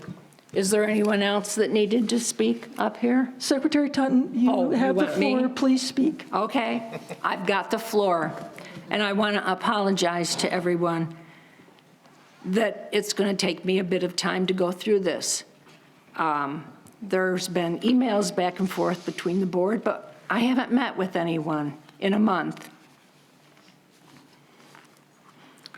So, did everyone in the audience get the Mountain View renovation process on the back table? I have an answer to that. Did you all get the, It wasn't back there. pardon me, It Marcia? wasn't back there this month. It was back there last month, but I did not put them back there this month. What about the presentation that was done? None of this stuff is back there. It was back there last month, but it isn't this month. Thank you. Well, I'm sorry that it isn't there for you to read. I apologize. The process was written by several of our board members. The very basic set of steps necessary to get us to the start of construction. Point one, after all the input we've received, the board has identified project design elements to provide to the RCSC management, who we use the elements to elicit design team proposals. The design elements are the basic items in the design. My question to my teammates here, so the pictures that we showed everyone at previous meetings in the PowerPoint presentation with numbered buildings, is that what we are sending to a design team? Or are we just giving them a set of elements explaining what goes under the resort pool, the outdoor spa, the locker room? Yes, we are giving them the written elements that you see in that document in bullet form, which are the same exact elements that were the topic of the motion that was made motion made and approved last month. And the design and the presentation will not be given to the design teams, only the elements. Only the elements are being given to the design team. Thank you. I just want to make sure that the members heard that. The pictures that you saw may not be what you get. No, the pictures that they saw was a pictorial representation of the elements to make it easier for the members and to be more transparent with the members about what we were discussing. I disagree. Those two things, you may disagree, but those two things are the same. Clearly identified on the pictures were where we expected to see the various buildings. They were representations. For example, number 15, I believe, was the outdoor spa with shade. That does not necessarily mean when the architect engineer who gets this design contract will think that is necessarily the best place for the outdoor spa with shade. They may suggest or recommend to us that the outdoor spa and shade be in a different location. It's a representation that what we are looking for is to have an outdoor spa with a shade. Thank you for that explanation. But further down on the list, under the elements of resort pool, it states that we want the current pool configuration. Correct. Shouldn't an item of this sort be left up to the design team? That's what we are hiring them for. In this instance, no, because the membership made it abundantly clear from the onset, going back many years, including 2018, I believe, was the fact that members did not want the configuration of that pool changed. Yeah. They were adamant about that then. They have been adamant about it now. Yes, I agree, and I understand how they felt. However, what if the design team was to come back with a design with a new pool or a pool in the same shape, since I believe that's what configuration means, but moved in a different area because they would be able to get more of the elements in the Mountain View plan? The architect doesn't decide that. If that is the recommendation the architect wants to make, they can make that recommendation, but the final arbiter of where that pool is and what it will look like are the people here. Here. Okay. Thank you. In this document, you mentioned interested design teams will submit proposals which will include design team bios, previous projects of similar scope, and perhaps some very basic designs for Mountain View and the PAC. Nowhere in that sentence is Lakeview mentioned. Can you say that again? The whole bullet point? Would you like to read it? Sometimes it's easier to understand. Interested. It was just the last part. I guess I'm confused. You're saying nowhere does it say. That's because we left open. We had originally recommended putting the PAC at Lakeview. The members expressed deep concern about that. They wanted Mountain View to continue to be a consideration. So when the elements were done, we left it open for the architect engineer to make a recommendation about if it's going to go at Lakeview, where at Lakeview it would go, or perhaps that it would be better for it to be at Mountain View. All we did was leave the door open for the architect engineer to provide us information on both of those possibilities. But I'm questioning who is the we in the very first part of your sentence. You said, we determined that the best place would be Lakeview. I thought I remember in all of the SAC meetings that it was established early on that the members of the committee did not want it at Lakeview, that they wanted it at Mountain View. Well, this meeting today is not, and this motion is not to relitigate where the PAC should be. The determinant of where the PAC will be in discussions with management and we call them SMEs, subject matter experts, the people who participated in the process, to have these conversations. But not the design architects?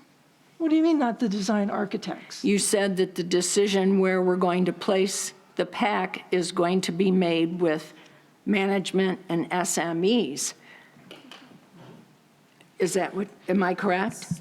I think that's correct. We're hiring an architect engineer to design this project, yes? You'll be working with the architect engineer to design this process?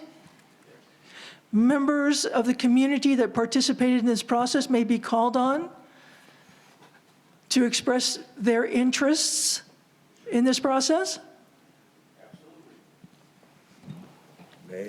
We're at this starting point.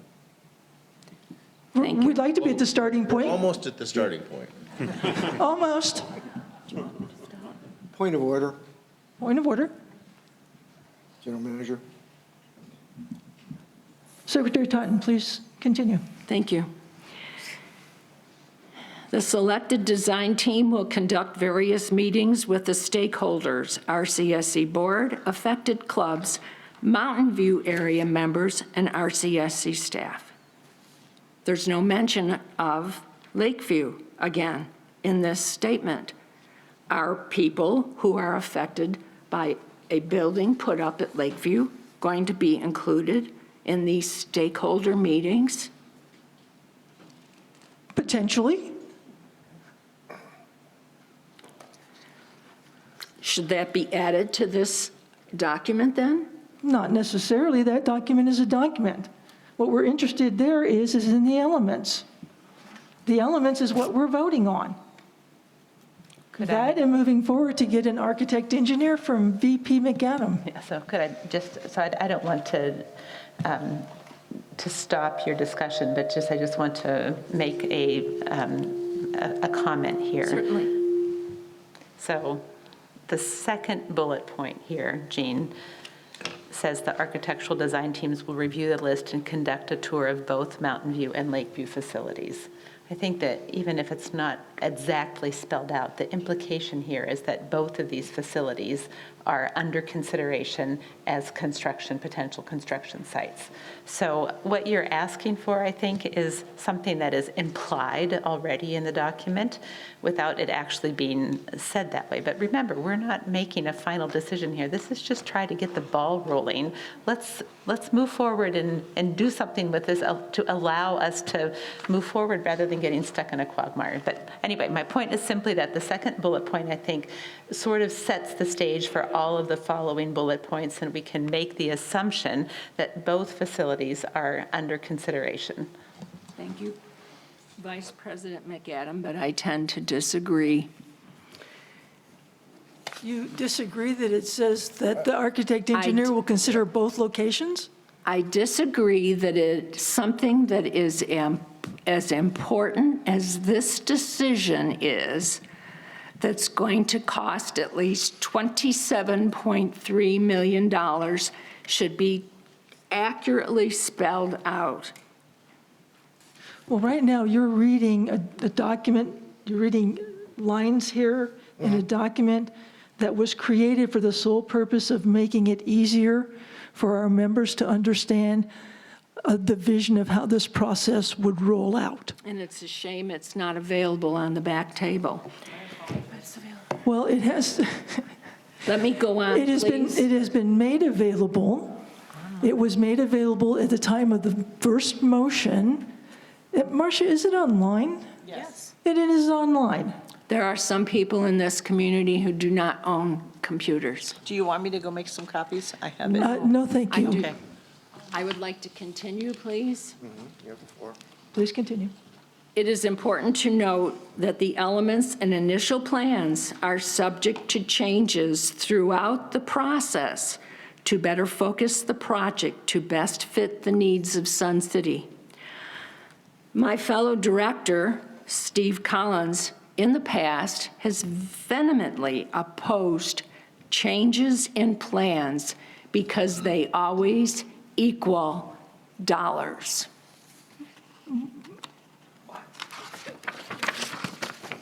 Well, thank you for that comment, but that was inappropriate. But if you have more you want to add about this process so we can move forward, that'd be great. Okay, my comment was inappropriate? It was. Thank you. We are committing to a meeting and presenting.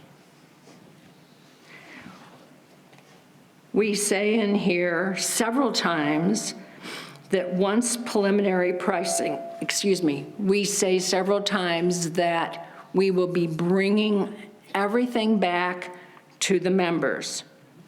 The CCDs, the DDSs, or whatever. So we are committing to meeting and presenting all these plans to the membership. Are these going to be at town halls? We haven't even gotten to the point where we're hiring an architect engineer.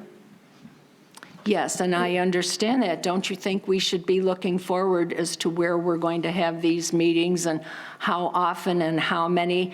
Because many of you here are focusing on the fact that our members, and I agree with you, the members have begged us to move forward. I just want to make sure that that's the right thing to do. VP McAdam. No, she still has the floor. I understand. Would it be okay for me to point something out too with respect to your question about whether there will be town halls?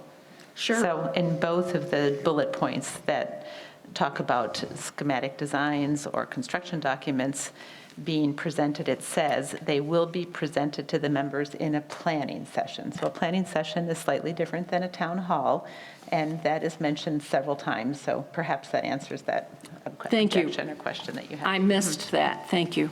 I appreciate you pointing it out.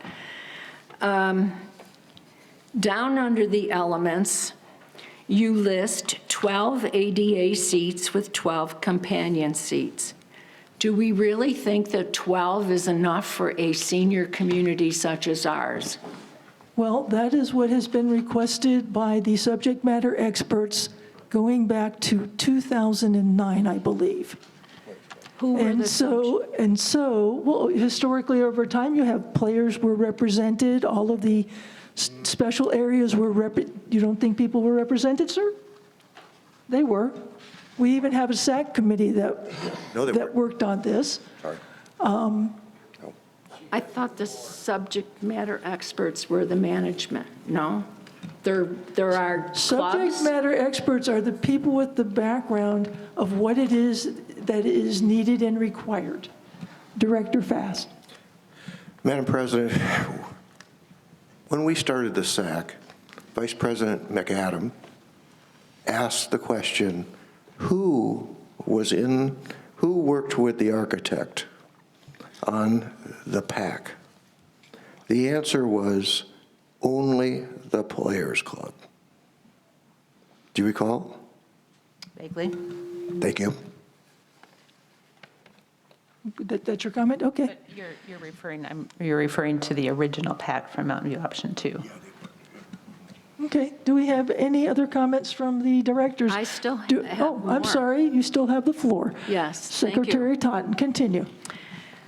Elements under the PAC Theater, we ask for a glass front of building to include the lobby. My question is, why are we stating that we want the front of the building to be glass? Again, isn't that something that would be dependent on where the building sits? And Yes, it would. And if the building is going to sit at Lakeview, we would like it to have a glass front. who's we? The people that develop these elements are your directors right here, your board. We took the information that was made available to us, and we developed the elements so that we could move forward to get an architect engineer firm in here to design this project. Like Ms. Bjork, I asked, do we really need an orchestra pit? If the concert band were to use the PAC, it seems like they would be up on the stage. I haven't seen a musical advertised from the Players Club in quite a while. That would probably be the only place that you would need an orchestra pit. You don't need to comment every time if you don't want to. I'm just reading my list. I'm sorry all of you have to sit through this, but it's necessary. Under locker room, we have listed a family shower room, same as noted above. I find nothing noted above for a family shower room, and I'm wondering why we need a family shower room. Is it because we have children swimming at Mountain View? Do we have family shower rooms at other places where children swim? Horseshoes, cornhole. Refresh the area for horseshoes and cornhole. Since we're stating we want you to refresh the area, are we not again telling them, don't design for us, we're telling you where we want the item?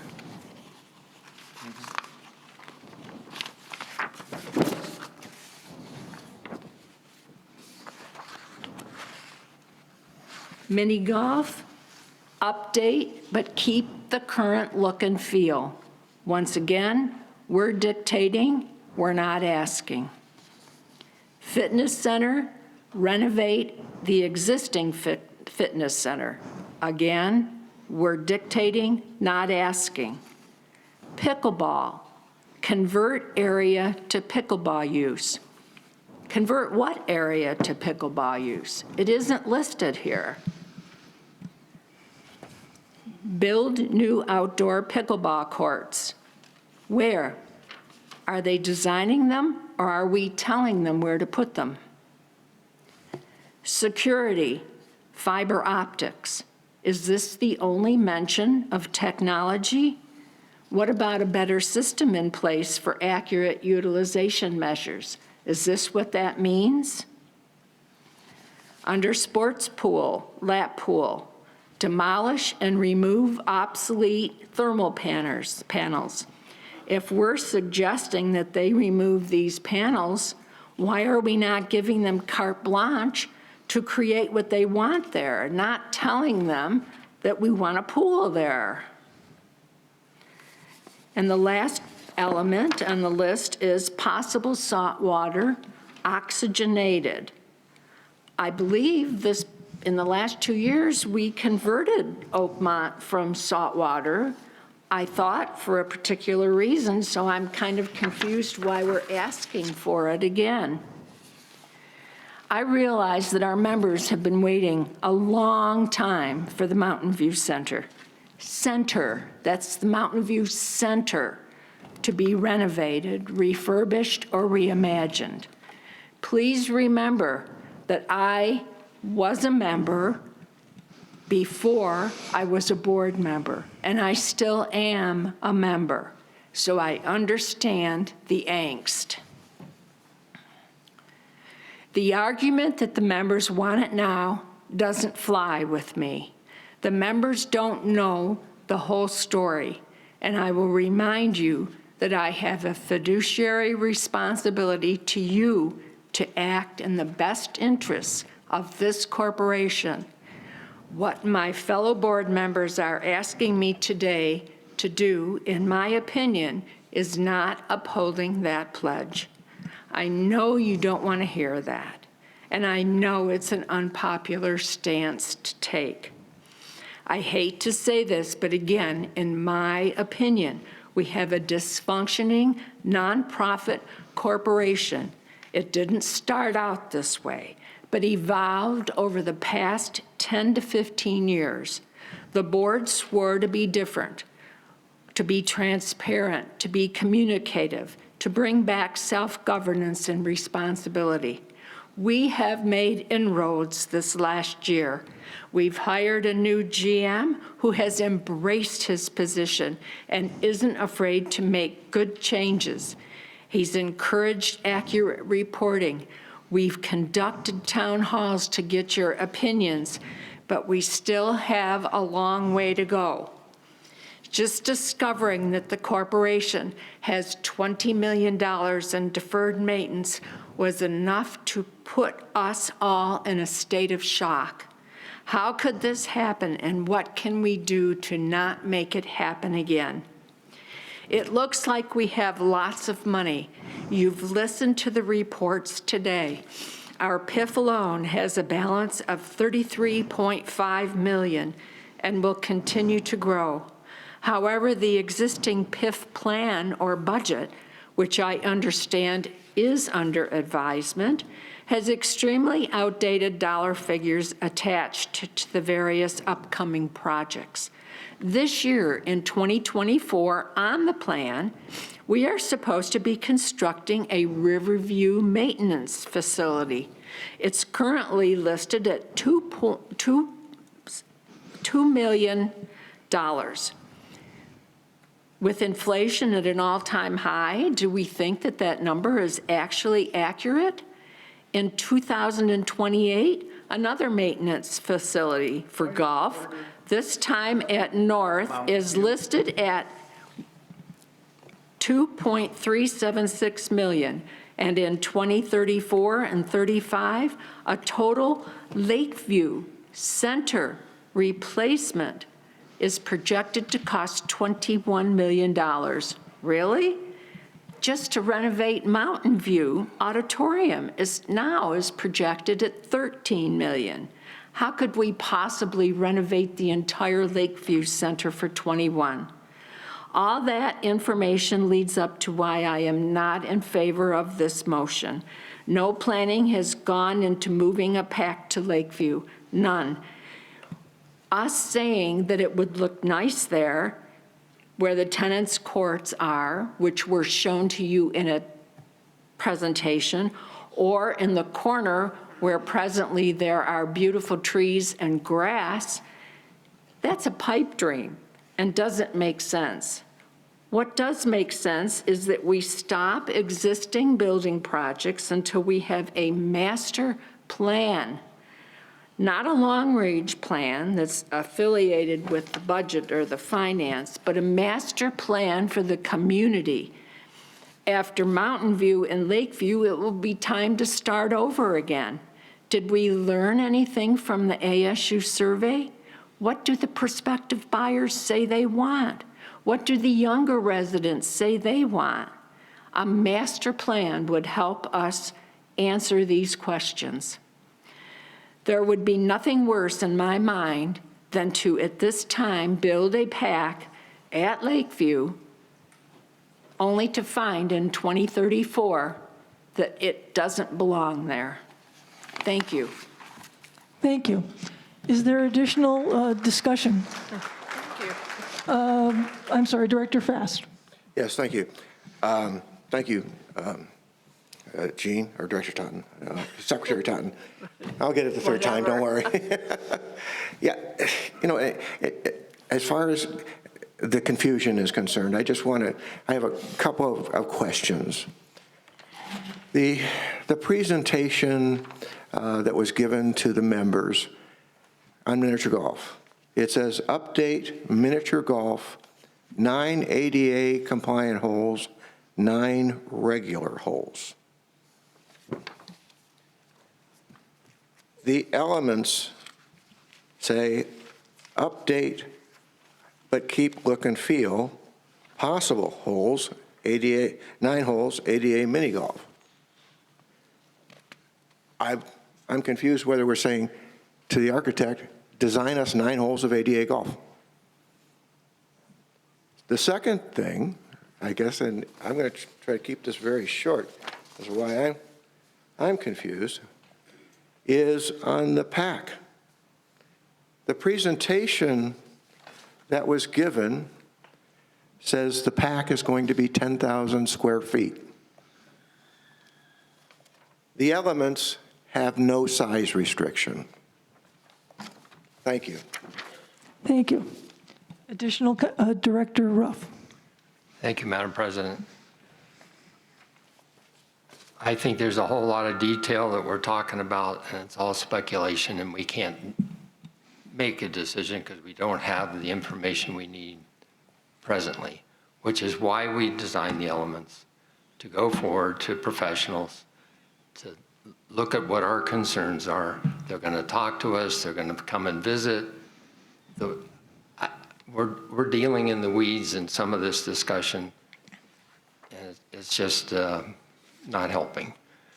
I think we need to go forward with the motion, get those things moved out to the professionals so they can start come and see what we want to do, what they think would make the most sense, and then the decisions will start being made.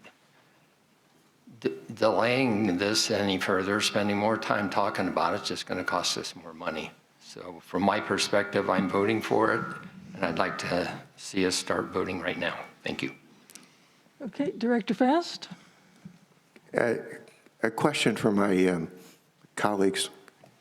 Is renovating the Mountain View Auditorium still on the table? Yes. Yes. Okay. Just because it says new pack. Okay. Well, since I still have the floor, I agree with Director Ruff that we agree to disagree as whether these are weeds or important points. I have no objection to having a vote. Any further discussion? Seeing none, Secretary Totten, please take the roll call vote. Thank you, President Fimmel. Director Rickmeyer? Yes. Did we want to read the motion since it's been a while, or no? No, please take the roll call vote. Okay, thank you. And I'm sorry, would you repeat? Yes, build a pack. Thank you. Director Keiss? Yes. Director Collins? Yes. Vice President McAdam? Yes.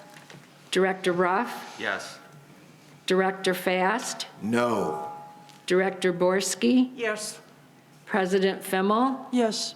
And I vote no. There's 7 yes, 2 no. With a vote of 7 yes and 2 no, the motion passes its second reading and is adopted. Mr. General Manager, we will proceed. Okay. Next up is new business. And the first item of new business is a motion from Treasurer Borski. Treasurer Borski, please read your motion.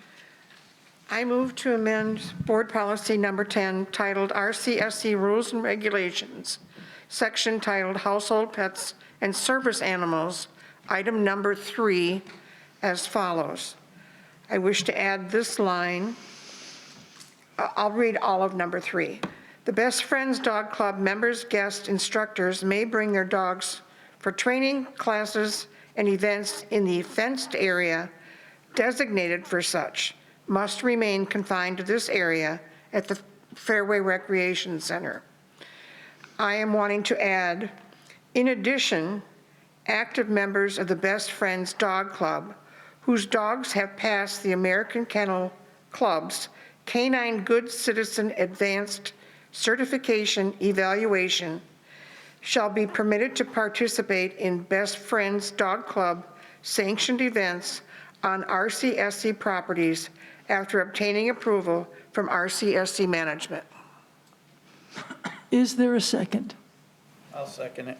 Seconded by Director Collins. Treasurer Borski, as maker of the motion, do you wish to speak to it first? Yes.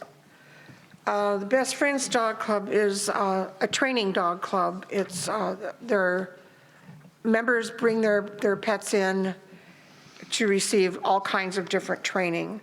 This one line that we're adding applies to approximately 12 dogs that are currently certified. These dogs will be leashed at all times. They're licensed. They've had all their shots. Very healthy, probably healthier than me. Well cared for animals. The AKC certification applies to both the handler and the dog. So a certified handler can't come in with a non-certified dog. This is much of the same training that current service dogs go through. The dogs will be identified with a special patch or identifying mark, which they haven't determined yet, but they're working on. They have offered to carry their certifications with them and will provide RCSC with a list of the dogs and owners that apply. These dogs have been in places such as Home Depot, Outlet Mall, various residents with outside seating. They are asking for access to limited locations and will go through the approval process as required by management. That's it. Thank you. Ms. Johnson, please read the names of those members who signed up to speak to this issue only. Cheryl Sargent.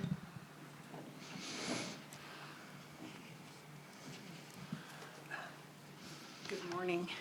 All we're asking for is a change to Board Policy 10 to allow Best Friends Dog Club sponsored event approved by management. Ma'am, excuse me, could you give your RCSC number, please? Oh, sorry, 122262. Unfortunately, that's not the year I was born, but okay, so we want to enjoy time with our highly trained dogs on RCSC property, but obviously limiting it to dogs that are well certified. We're a club that focuses on well-trained dogs and well-socialized dogs. While training is a very important aspect of our club, so is socialization. We're hoping to add more social activities within Sun City. A number of our members are limited in driving distance, and it would be wonderful to have some activities in our community. Maybe a group walk, a dog walk at Meeker's Mountain, or a walk around the outside of the softball area. Obviously not when there is a game going on. Unfortunately, there's no place in Sun City for us to walk our dogs on leash where we're not walking along the street. In the past, after our dog walks, we would go to the outdoor patio at George's Cafe. Many times we enjoyed brunch with our well-behaved dogs. The staff at George's loved us. Unfortunately, it was just one RCSC employee who pointed out that George's Cafe is on RCSC property, and we were told we can't return. In conclusion, we're asking for this change to benefit our members. Thank you. Thank you. Thank you. Gary O'Shea. Did he leave? You signed up. Oh, okay. Barb Kelly. Good morning. I think it's still morning. Barb Kelly, 156517. I just want to concur what our president has said. I've been a member of the club for 3 years now since we've moved here, and the only reason I can memorize my RCSC number is because I sign in for the club every time I go there for training or whatever. So just want to add my endorsement to what our president has said. Thank you. Thank you. Lori Belling.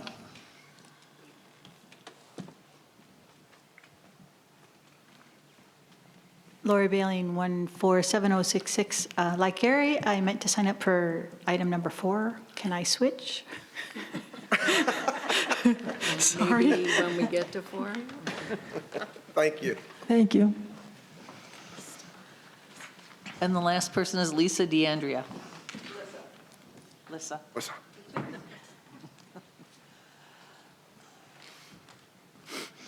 My RCS number is 43163. I wanted to point out that I am a third-generation Sun City. My grandparents bought here in 1960. And at that time, people weren't really involved with their pets in the way that we are. And it seems that there's no way to really do a survey to show how many people in Sun City are really committed to having dogs and how unfriendly the Sun City general demeanor is towards people that have these pets. I wish there were a way, just as with the pickleball and everything else, that we could do a survey to show you how many people that survey that people actually return, how many dog people there are here. I just recently visited Royal Oaks, and they actually were forced to change their policy to allow dogs because nobody would sign up anymore to live there unless they could bring their dogs. Mm-hmm. So I guess my point is that just seems that it's that we really can offer to well-trained, well-behaved dogs and their owners places within the Sun City borders to enjoy their dogs, just as other people enjoy the things that they do without conflict. That's all I have to say. Thanks. Thank you. Thank you. Thank you. Madam President, everyone who signed up has spoken. Thank you. This might not be a popular moment in time, but I think it's time for a break. So let's take 10 minutes and then come back and we can give our full attention.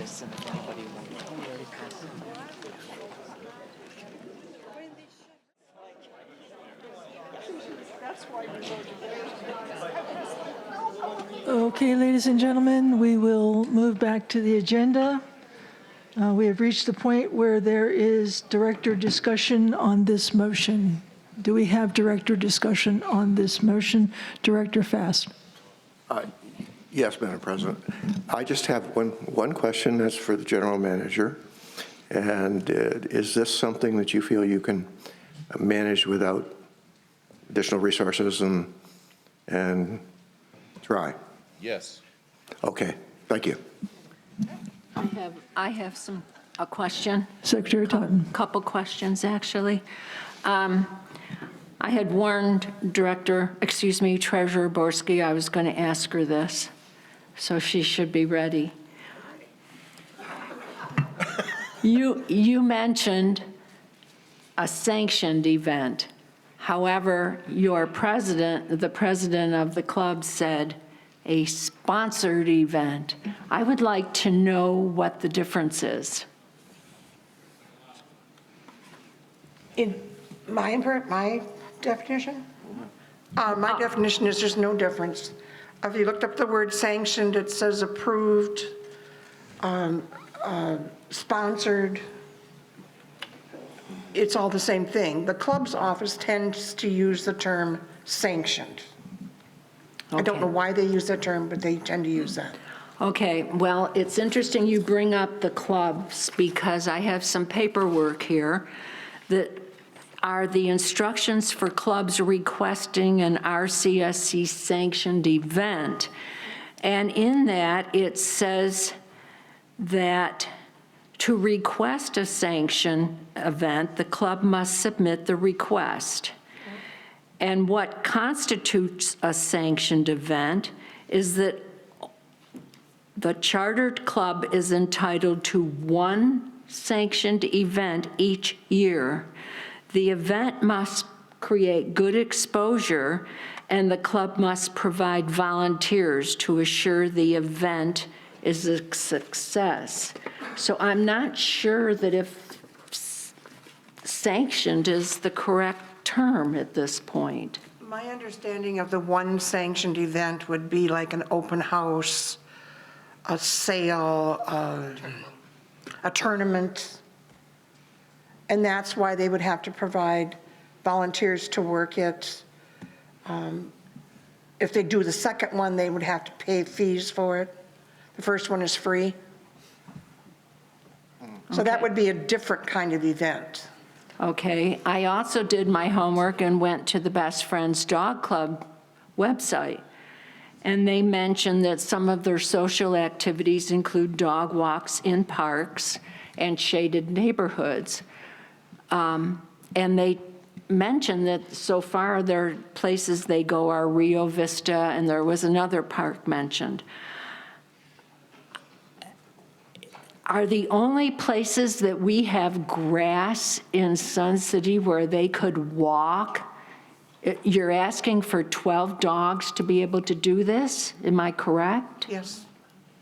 Okay. And so where are these places where we have grass other than the softball field and the area around Hillside Park, I guess? Go ahead. What do we get? Okay, so Jean, if the word sanctioned events was changed to sanctioned activities, would that make you feel better? It's not up to me. I'm just reading what the club's office, the board policy 12 states. Do you see any objection, Anita, to changing it to, pardon me?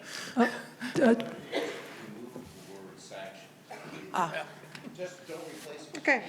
Can you use your microphone, sir? I suppose I could. Yeah, how about if we just take that word out? Take sanctioned out? We can take that out, but then we'll need to do a policy change for the fact that it's in the policy. The sanctioned events. We can't hear you. Hello? Testing. The sanctioned events, as was alluded to, is a term we use internally so that you don't have to pay for the rental of the tables and chairs. So all clubs get one sanctioned event if they wish per year, and then the other times that they want to have a big event, they pay for them. So let's just take that word out. It's causing confusion. Thank you. And we already have a plan to take care of this should you pass it. I would like to make a friendly amendment to the motion. Director Fast? That we strike the word sanction. I second it. Seconded by Director Keiss.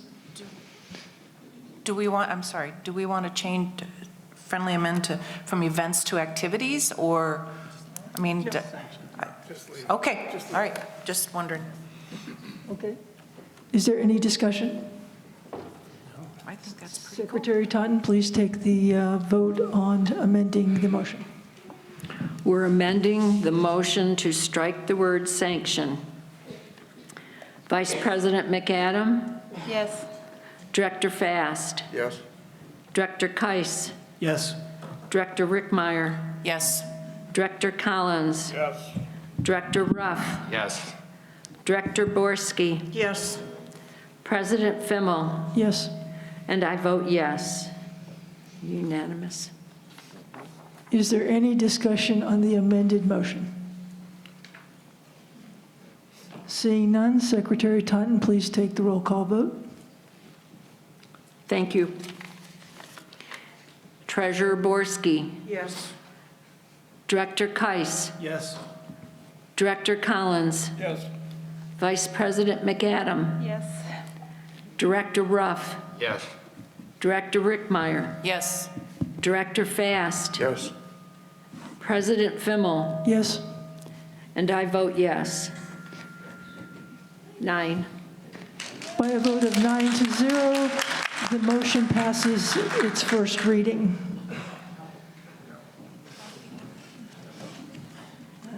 Congratulations. Okay, the next item is a motion by Director Rickmeyer. I move that the expenditure for the complete replacement of the Sun Bowl parking lot be moved from the capital project expenditure list to the PIF, Preservation Improvement Fund expenditure list, and approve the use of PIF monies in the 2024 for replacement of the Sun Bowl parking lot. The estimated useful life for this new parking lot is expected to exceed 20 years. The actual cost of the project is estimated to be approximately $600,000. Is there a second? I second. Seconded by Director Fast. Director Rickmeyer is maker of the motion. Would you like to speak to it first? I think this is just a housekeeping measure. That frees up then roughly $600,000 in our operating expense as far as capital. Ms. Johnson, please read the names of those members who've signed up to speak on this motion. Lori Ellingson.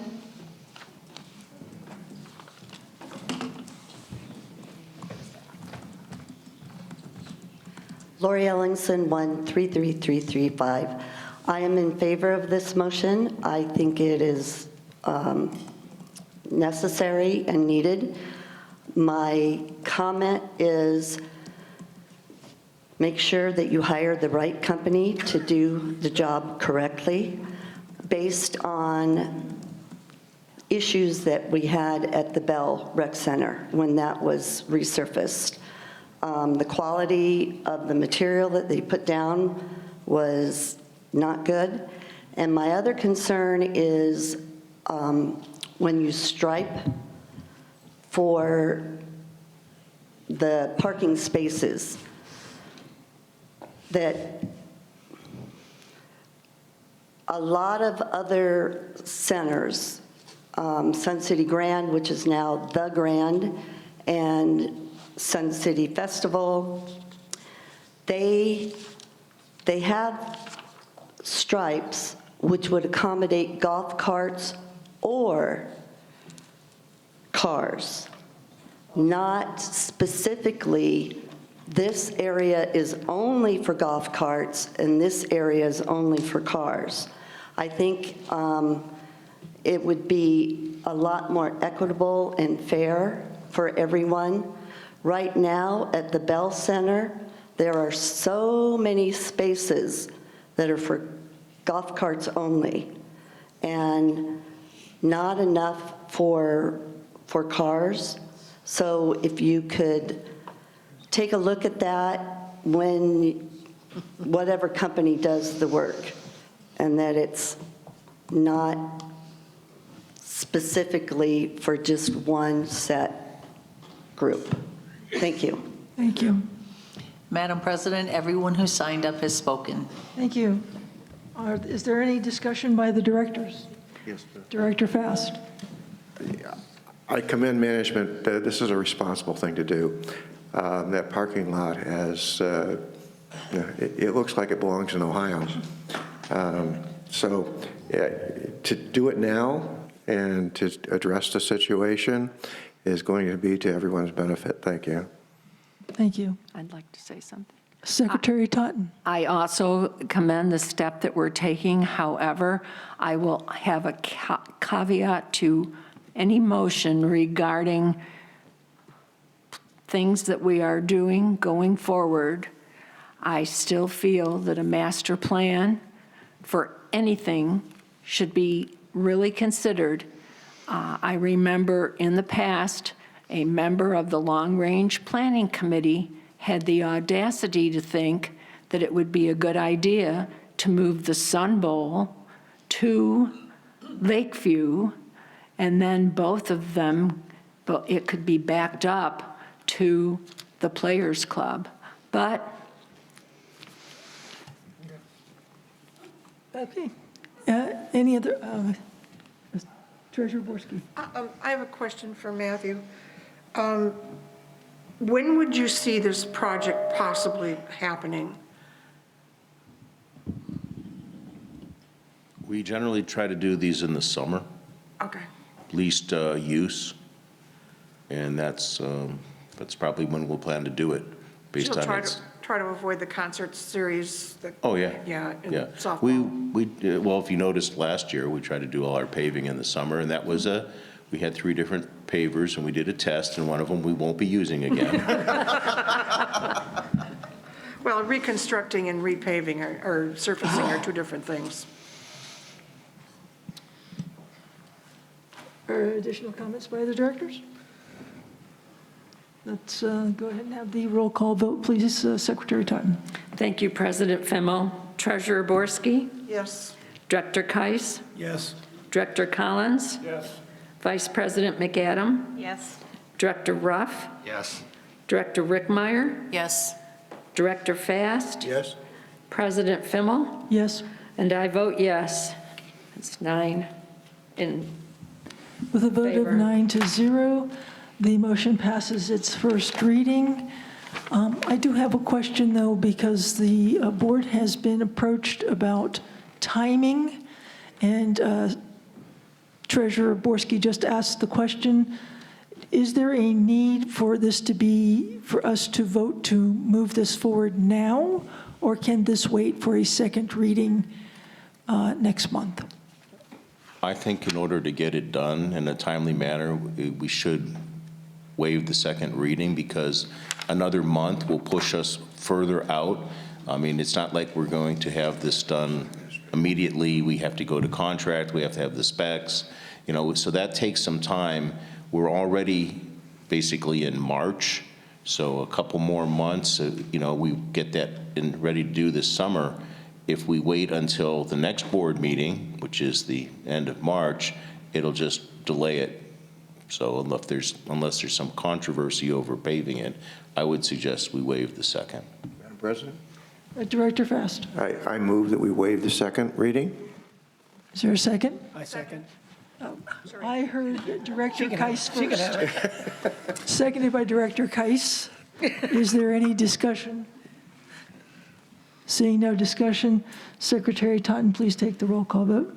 Vice President McAdam? Yes. Director Fast? Yes. Director Keiss? Yes. Director Rickmeyer? Yes. Director Collins? Yes. Director Ruff? Yes. Treasurer Borsky? Yes. President Fimmel? Yes. And I vote no. That's 8 yes, 1 no. With a vote of 8-1, the motion passes its second reading and is adopted.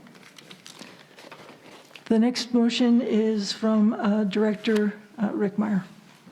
Please read your motion. I move that the expenditure for the replacement of 2 two remaining dehumidification units purchased in 2007 be moved from the capital project expenditure list to the PIF, Preservation Improvement Fund expenditure list, and approve the use of PIF monies in 2024 for the replacement of the two sundial dehumidifier units. The estimated operational life for the new dehumidification units is estimated to exceed 15 years with proper scheduled maintenance. The actual cost of this project is estimated to be approximately $1 million. Is there a second? Second by Director Ruff. Director Rickmeyer is maker of the motion. Do you wish to speak to it first? Well, the reason we wrote it this way is the units that are currently there were, in some instances, not maintained as correctly as they should. So these two units actually failed in less than 15 years. If we give them proper maintenance, they will last more than 15 years. It's expected that they will, and it does make sense to use that money from PIF to provide these units. And would it be correct, Director Rickmeyer, that part of this is that it takes about a year to get one of these dehumidifiers, and so we're going to order both of them at the same time to get them here a little faster, and that's why the pricing has pushed us into the PIF level? Yes. Yes, sir. Director Collins, did you have your? I had a question. Yes. Didn't we already put these on order, though? One is on order, I believe. One was on order a short time ago, and the second one has been ordered. The other thing that happened here is these started out when we, a few years ago at $250,000. They're up over to 400 plus, pushing 500,000 as time goes on. So the longer we wait, the more they cost. Thank you. Marcia, will you please read, Ms. Johnson, please read the names of those members who have signed up to speak on this motion only. Madam President, no one signed up to speak on this motion. Thank you. Do we have any director comments? Yes. Director Fast. Just to add a bit of levity, I would say if there's anyone more qualified to make this motion, it would be my colleague here. Thank you. Thank you. Any other comments from the directors? Seeing none, Secretary Totten, please take the roll call vote. Thank you, President Fimmel. Treasurer Borski? Yes. Director Keiss? Yes. Director Collins? Yes. Vice President McAdam? Yes. Director Ruff? Yes. Director Rickmeyer? Yes. Director Fast? Yes. President Fimmel? Yes. And I vote yes. That's 9 votes, yes. With 9 votes for and none opposed, the motion passes its first reading.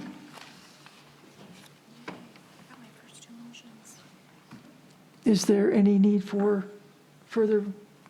Is there urgency on this? Is there an urgency? I don't know. I don't know. Okay, well, hearing no request, we'll move on. The next motion is from Director Collins. He can still order, you can still order without us passing the second, correct? Okay, so we're good. This is a matter of where the funds are coming from. Okay, yep. Yeah, okay. I wouldn't oppose waiving the second. Yeah. Well, we had to put, from what I understood, we had to put down a deposit. We did already. Okay. So I'll move that we waive the second reading on this. Is there a second to the request to waive the second reading? Second it. Seconded by Treasurer Borski. Any discussion? Madam President? Yes, Director Ruff. I object to a second reading because there's no need for it. We're not going to get billed for it within the next 2 months. It's probably not going to arrive till later in the year or maybe next year. And this motion is where the money's going to come from, not the ordering significance. So I don't want to get in the practice of waiving second readings unless there really is a good reason for it. Thank you. Okay. I agree. Okay. I would ask that you withdraw the motion. Yes, I'll withdraw the motion. Director Collins withdraws the motion. We will now move on to Director Collins, who has a motion. Please read your motion, Director Collins. I move to fund the PIF project for the Best Friends Dog Club building with an amount of $1.5 million. This would allow our management to check on the location of where the building would go. They could do the site plan, cost estimates on everything, and if we need money, the thing is open, just like we did with the lake. We put initial $1 million into the lake, and then we came back with another motion to bump it up to $8 million. So, thank you. No, that was for the lake. Is there a second? I'll second that. Seconded by Treasurer Borski. Mr. Collins, as maker of the motion, do you wish to speak to it first? I think that pretty much covered it. They need a place well, actually, I do have something to say. When they built Fairway, they had 10,000 square feet. They lost their area when Fairway was built. And then they were given a little 3,200 square foot area. They have no inside area, so in the summer, they have to practice outside in the heat, and it can't be done. It's not good for the people, for the dogs. So this would give them their own location. They could do their training and not have to move the heavy equipment in and out all the time. And they can get their pets trained. They have surpassed lawn bowling in membership. They are up to 350 members. So they've done their homework. They're getting the members, and they've been waiting for this for a long time. So I urge everyone to let's move forward a little bit more, and then it will go to the 5-year plan. Ms. Johnson, please read the names of those members who have signed up to speak to this motion only. Michaela Anderson. All right, it is still morning, so good morning.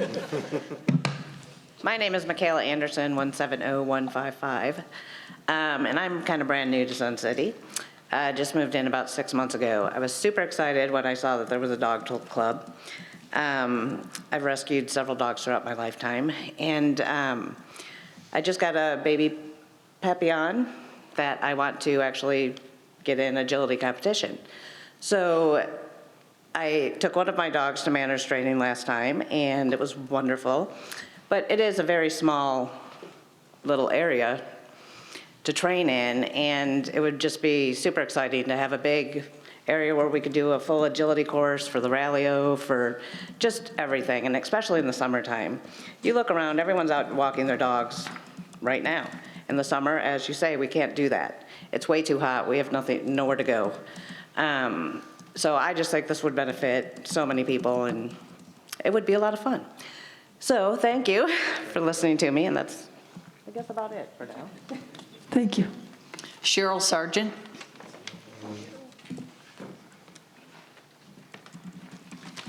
Hi there, Cheryl Sargent, 122262. There appears to be some confusion in the community as to the mission of the Best Friends Dog Club. So let me start first by reading our mission statement. The Best Friends Dog Club is a social club focused on providing a positive, courteous, dog-friendly environment for RCSC members in good standing. The club is dedicated to the education, training, and fun activities for both dog owners and dogs, regardless of origin, breed, size, or age. That's the dogs, not the people. We benefit dog owners and the entire Sun City community by providing better socialized dogs and more responsible dog owners. I'm talking on behalf of all these people here, Best Friends Dog Club people. Some have left to go to lunch, I think, but the mission of the Best Friends Dog Club, we do this in several ways. We educate people to care for and handle their dogs for their mutual love and enjoyment. We provide social activities for dogs and dog owners. As we spoke before, they're limited because we don't have a facility to have social activities. We offer training programs for dogs and the dogs and their owners. The top 10 reasons we need an indoor climate-controlled training and socialization facility, as Mr. Collins spoke to, before the Fairway renovation, we had a larger training yard on the west side of Fairway. We now have a 3,200 square foot training yard on the east side of Fairway. We've made do for many years, but we've clearly outgrown our space, and we need to get back to having a good training facility. Just this past winter, we had to cancel classes on numerous occasions due to inclement weather. We can't have the members and their dogs training outside when it's raining and the surfaces are slick. We need an indoor climate-controlled space so we can leave our equipment out all the time. It's extremely difficult to move agility equipment in and out. It's heavy and awkward. Currently, we only offer agility 1 day a week because it's just too heavy to move equipment and puts our members at risk of injury. Our club continues to grow, and we're up to 350 members. And quite honestly, if we had more socialization, we would retain more membership. People come in to train, and then is that it? Is that all there is? We need more social events. We need indoor space so we can operate year-round. We have close to 6 months out of the year that we have to shut down. We literally don't train in the summertime. We can't. It's just too hot. It's not just the dogs, it's our members. It's not fair to the members of this community to only be able to offer training and social activities only 6 months out of the year. It's not a long time to practice skills. Some of us forget our lessons, and some of our dogs forget their training. Many members have to maintain various certifications. It would certainly be better if we could have continuous training and continuous socialization. Several of our members who have dogs who are trained to be therapy dogs, going to various hospitals, schools, and senior centers, providing invaluable services to many people. It's extremely important that these owner handlers maintain a high degree of training throughout the whole year. If you get an 8-week-old puppy in April, we can't help you with training until November. That puppy will be 8 months old. Puppies are the most impressionable for the first 16 weeks of life. Members will have missed that valuable training time.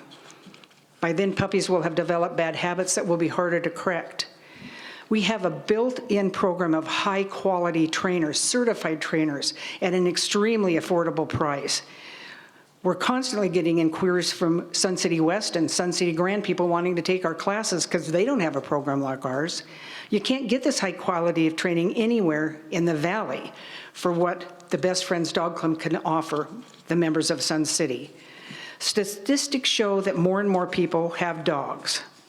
When those people retire and are looking for places where they want to spend their golden years, they're looking for a place that is dog-friendly. Ma'am, you've exceeded Okay, the time limit. I will conclude here. We were chartered in '93.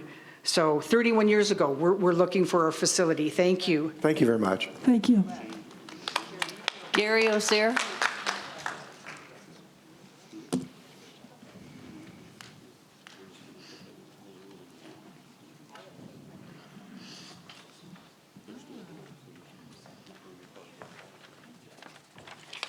Gary Osier, 109025. First of all, I want to say I'm not opposed to a building, so don't throw anything. However, we have a perfectly good building right now in Mountain View that's not being utilized but 49% of the time, or excuse me, 39. So you have 60% of the time that it's not being used. Seems like a logical thing. It's air conditioned, it's big.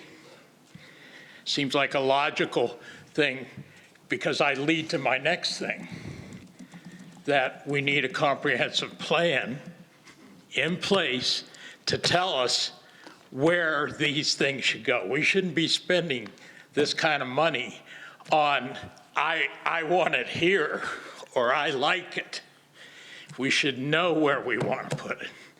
That comprehensive plan will tell us exactly where to put those buildings and those activities. That's all I have to say. Thank you. Thank you. Thank you. Barb Kelly. Under 3 minutes, by the way.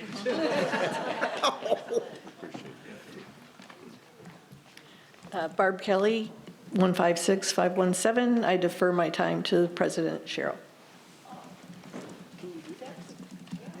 Yes, she can. We're not objecting. I just wanted to address that the percentage of dog ownership is increasing drastically. Baby boomers have 67%. Gen X is 69%. It's only going to increase. Part of our vision for this facility is to allow our members to walk their dogs around the inside perimeter where they can both have exercise when it's too hot to be outdoors. We're very flexible as to the type of building and the building location.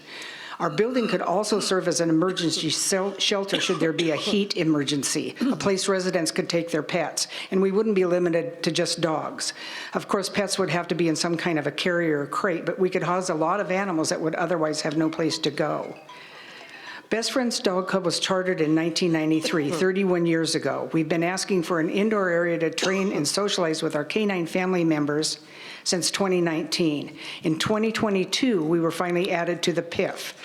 Not sure why we were not funded at that time, but we're asking you to please fund a project that was put on the PIF 2 years ago. Thank you so much. Thank you. Thank you. Cheryl McLean.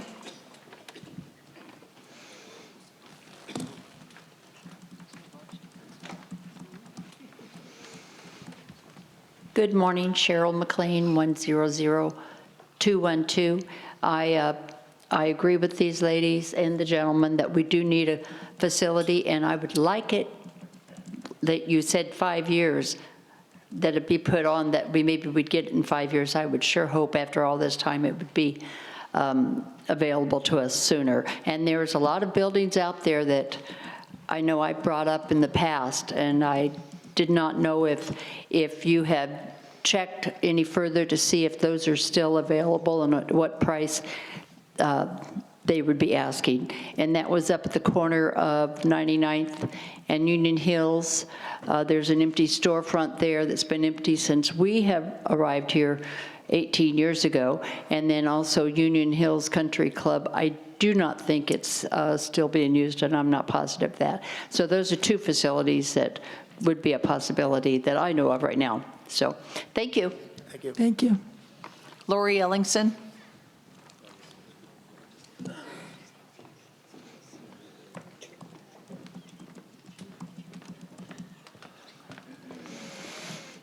Lori Ellingson, 1333335. I don't own a dog, but I do supplement my income as a professional dog sitter. I think we need to have more places for dog owners to be able to walk their dogs in a grassy area. The dogs are not allowed at any of the rec centers. They're not allowed in any of the golf courses after the courses are closed for the evening. I don't know if it's necessary to build a brand new building, but I do think there are a lot of buildings that aren't being used that could be used for a dog training.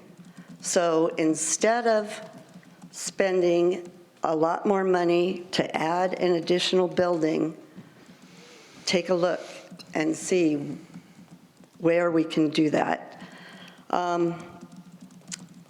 RCSC, recreational centers of Sun City. Recreational centers, not community centers, not fitness centers, recreational centers. We're a private nonprofit organization that's incorporated under state law and whose purpose is not to make a profit, but rather to further a charitable, civic, religious, scientific, or other lawful purposes. So, as a private organization, we have to apply for tax-exempt status and it cannot serve the private interests of private benefits, individuals, or organizations besides itself. Therefore, nonprofit may not permit any of its income or assets to benefit insiders, such as board members, officers, directors, and important employees. The Grand Center was built for the purpose of having a sportsman's club, which the president of the RCSC at the time was the president of the Sportsman's Club.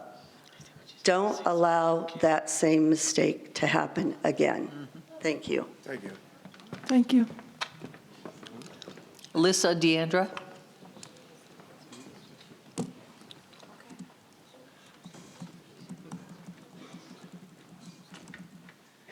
Alyssa DeAndrea, 43163. Just to reiterate my last feeling is that I think the dog club at 350 people, it's far greater than that, the number of dogs and the need for this to be, because that is just the people that have bothered to kind of get through all the paperwork and do all these things with, and only for part of the year. So I think in my mind, the idea is that we are so underrepresented as our needs, people that have pets and dogs in this community. And that has changed, as Sherry said, over the years. In the beginning, when Sun City was created, people had their dogs outside in the yard to catch chickens, I don't know. But now they're in the house, they're on your bed, they're part of our community, and I would like to see us represented in that way. Thank you. Thank you. Lori Belling.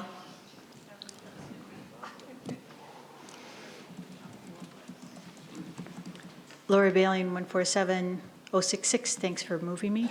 Sure. So the indoor facility, hang on. So my dog is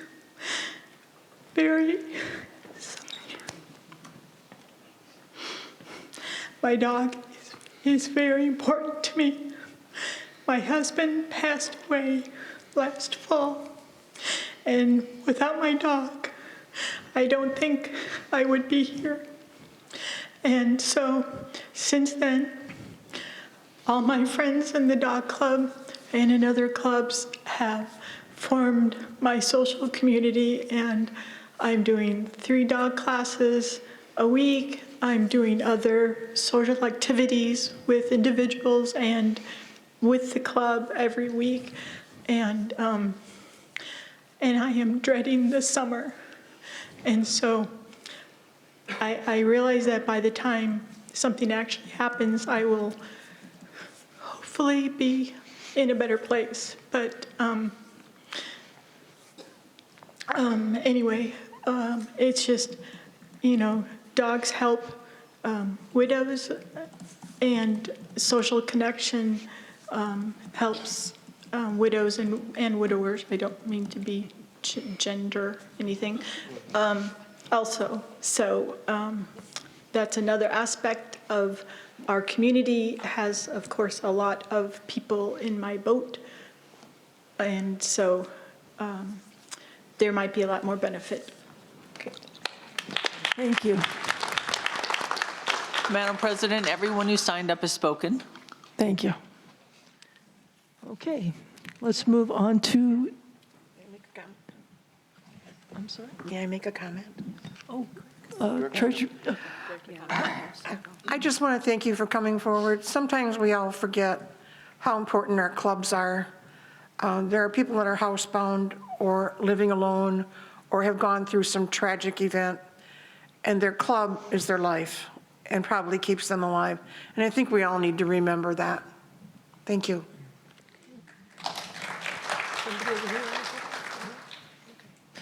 All right. I do, but go ahead, he had his name. All right, we've reached director comments. Let's start with Director Ruff. Thank you. I'm not sure that I understand what the motion will actually do.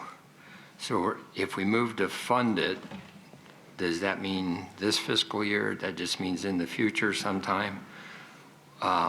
If it's to fund immediately, I would say I don't think that's an appropriate way to move forward. I personally will vote to build the building, but I want to look at this from a how we're going to process financial decisions and budgets in the future. We're working on a 5-year budget plan. If we're asking them to put this into that plan within the next 5 years, I don't want to overrule the other things that might come up. So it's, I just think there's a budget process and that we shouldn't be having motions of this kind until we get the budget for the next year and we look at the 5-year out plan, and then the board says, yeah, we would really like to see the Best Friend Dogs Club building put into it. Where would it fit? When do we have the funds? How are we moving forward? And that's just my perspective on it. I certainly agree that they need the building. Thank you. Secretary Todd. Thank you, President Fimmel. First of all, may I offer my condolences to Lori. And that's what Sun City is all about, friendship when we need it. I'd also like to state that I've almost always had a dog in my life. Don't have one right now, so I can understand how you all feel. It's a darn shame that when Fairway was remodeled, renovated, your area was ignored or pushed aside, and you got a smaller section. And I wish that hadn't been done. Something that you did say, Cheryl, President, that I will disagree with is that we don't need to provide a place for owners in Sun City West or Grand to bring their dogs to train. I'm sorry if I thought I heard you say that. No, so if that's not what you said, I apologize. Again, I'm going to state, as Mr. Ogier did, he calls it a comprehensive plan. I call it a master plan. I feel that this is putting the cart before the horse. Thank you. Director Fast. Yeah, first of all, thank you all for coming. It's neat to see a close-knit group and somebody that is bound by their activity. And it's special in Sun City because there are many, many clubs like that. But I do have it, again, with Gene and Gary Ogier, we have to go through a master plan to figure out both the what and the where and how much. This request, if I understand it correctly, and let me, you had requested a 10,000 square foot building? Okay.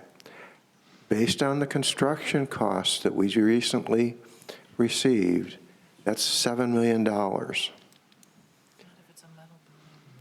No, and so I think that given that amount, we really need to look at the master plan and say when and where does it fit.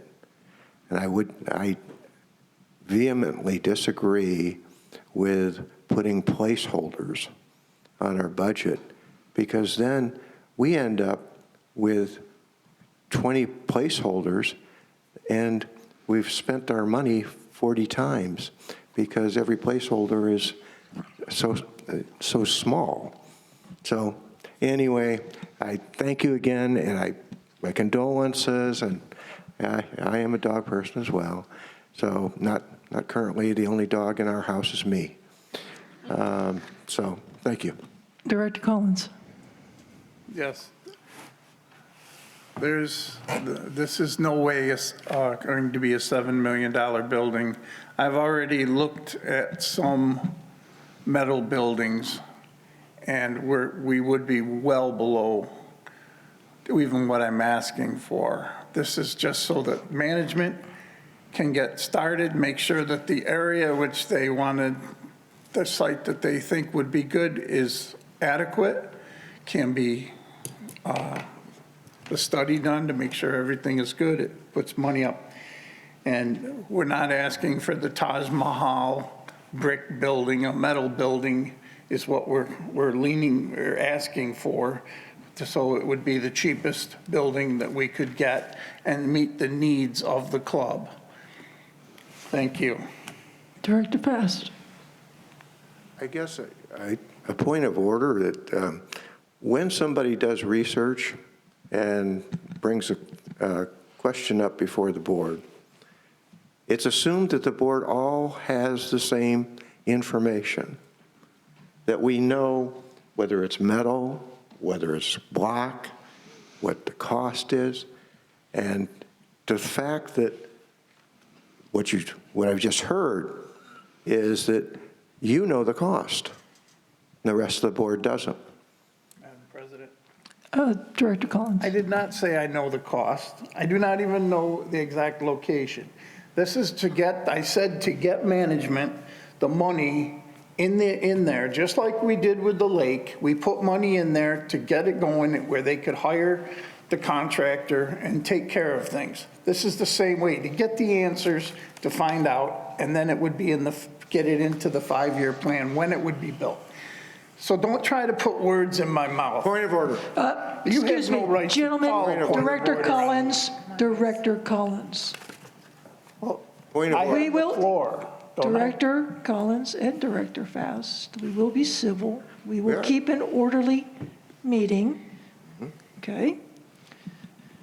Is there any other director with comments? Vice President McAdam. Well, I actually have a question for the club. Your space right now is entirely outdoors, and what I hear you asking for is something that's entirely indoors. Or is there a desire for there to be some kind of a hybrid? Does your facility need to have some outdoor space as well, or are you asking for something that would be entirely indoors? Come to the microphone, please. Yeah. We're asking for an indoor facility so we can utilize it year-round, because right now, Right. as I said, we could only utilize the outdoor training yard 6 months of the year. Okay, so there's no need for having additional outdoor space for dogs to relieve themselves or whatever the kinds of things that are. Well, we assume the potty yard would be outside. Okay. All right. Oh, so there is an outdoor component to it as well.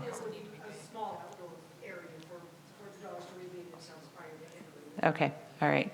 And I guess my second question simply would be, would moving forward with this motion preclude the idea that Mr. Ogier brought forward to consider using space that we actually already have? So we have a building at Mountain View that is almost exactly the size space that you would like to have.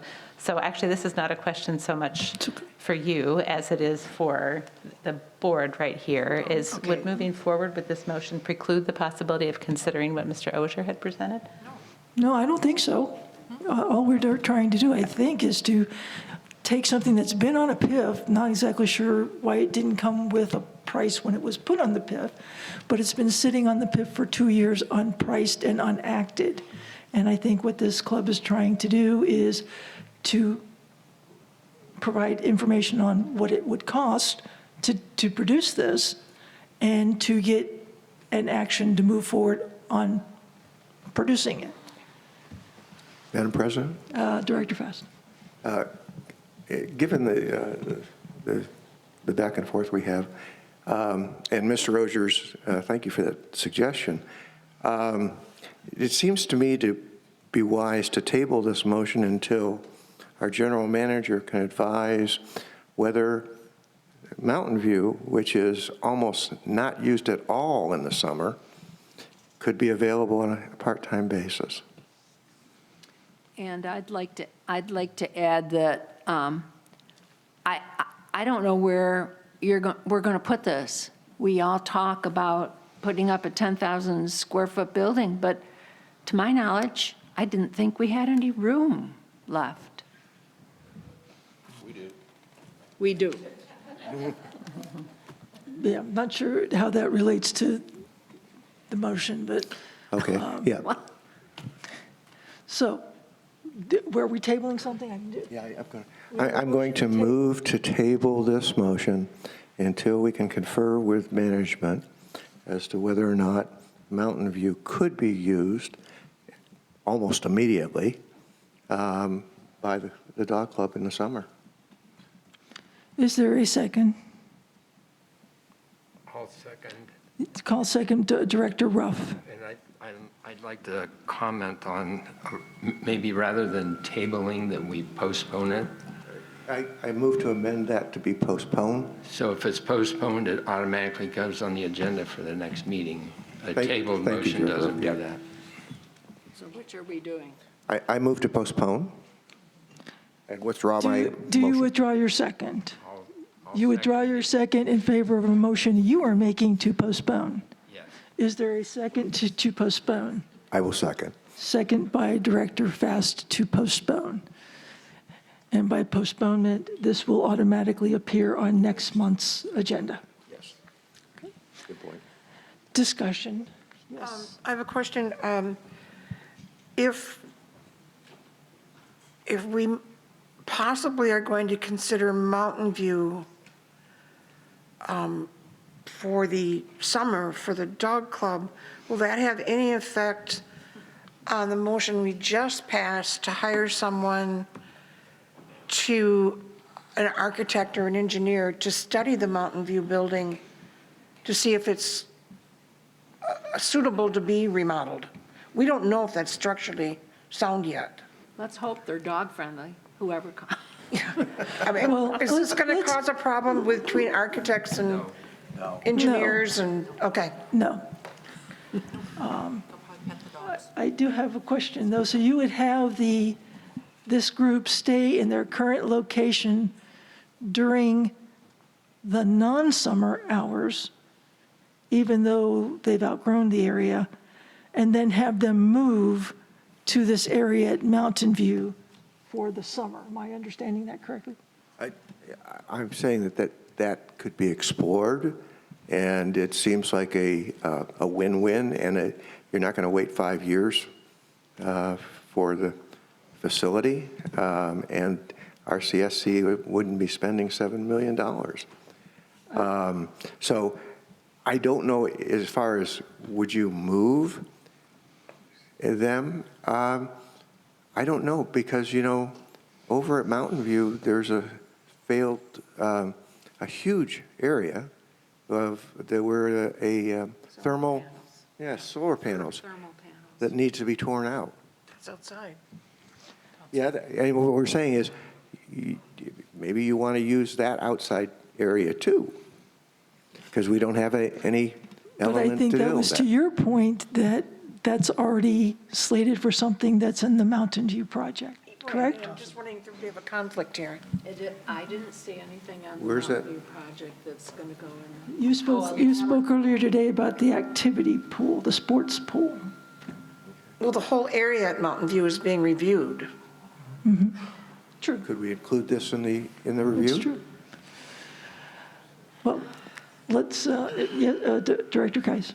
So I'm a little confused. If we decide to postpone this until next month, what information do we expect to get available for next month so that we can actually move on the motion then? So we're going to need to task somebody to gather some information and come back to us in order to be able to make a wise decision. So what are our expectations of what's going to happen in the next month? Yes, I think there's probably. Director Fast. Thank you I'm sorry. Go ahead. I need to be recognized. Yeah, I think that in terms of the structural suitability of the building, if it's not structurally suitable, then I wouldn't recommend that the Best Friends Dog Club or anybody else be in the building. The second would be, I would assume you would have some kind of proposed layout, or could work with us on some kind of proposed layout of what you would like, and we can brainstorm about how we can make this work. The thing I guess I like about it is that if it's, depending on the workload of RCSC, this solution could be potentially, I don't want to speak for the general manager, could be potentially implemented before the end of this summer. Director Collins. Yes, so if you move them to there for the summer, then we also have the Players Club coming back in September, so you're going to throw them out again. I mean, this, and it still has no bearing if we put some money in here so that the management can move forward to try and see if they have the selected location will be good and how much it'll cost. I mean, it's great if you give them a place while you were checking, but I don't see where the bearing, putting them there for a couple months and then moving them back out to nowhere is really a help, because the theater is coming back and they'll be wanting that space and they can't have it if they're in there. And no matter what, if we put the theater at Lakeview or whatever, the theater is going to, the players are going to use Mountain View until the other place is done or re-renovated, then they would be out immediately. But it has no bearing on putting money in there to go forward to see if we can get a building and everything. Director Rickmeyer, did you have? Yep. Director Rickmeyer had a comment. Oh, I'm sorry. I didn't look that way. I have a couple of comments. I think that the big comment is there is nothing that is going to hurt if we pass this motion today. I think if we want to look at Mountain View for a summer site in the interim, you might start a whole snowball.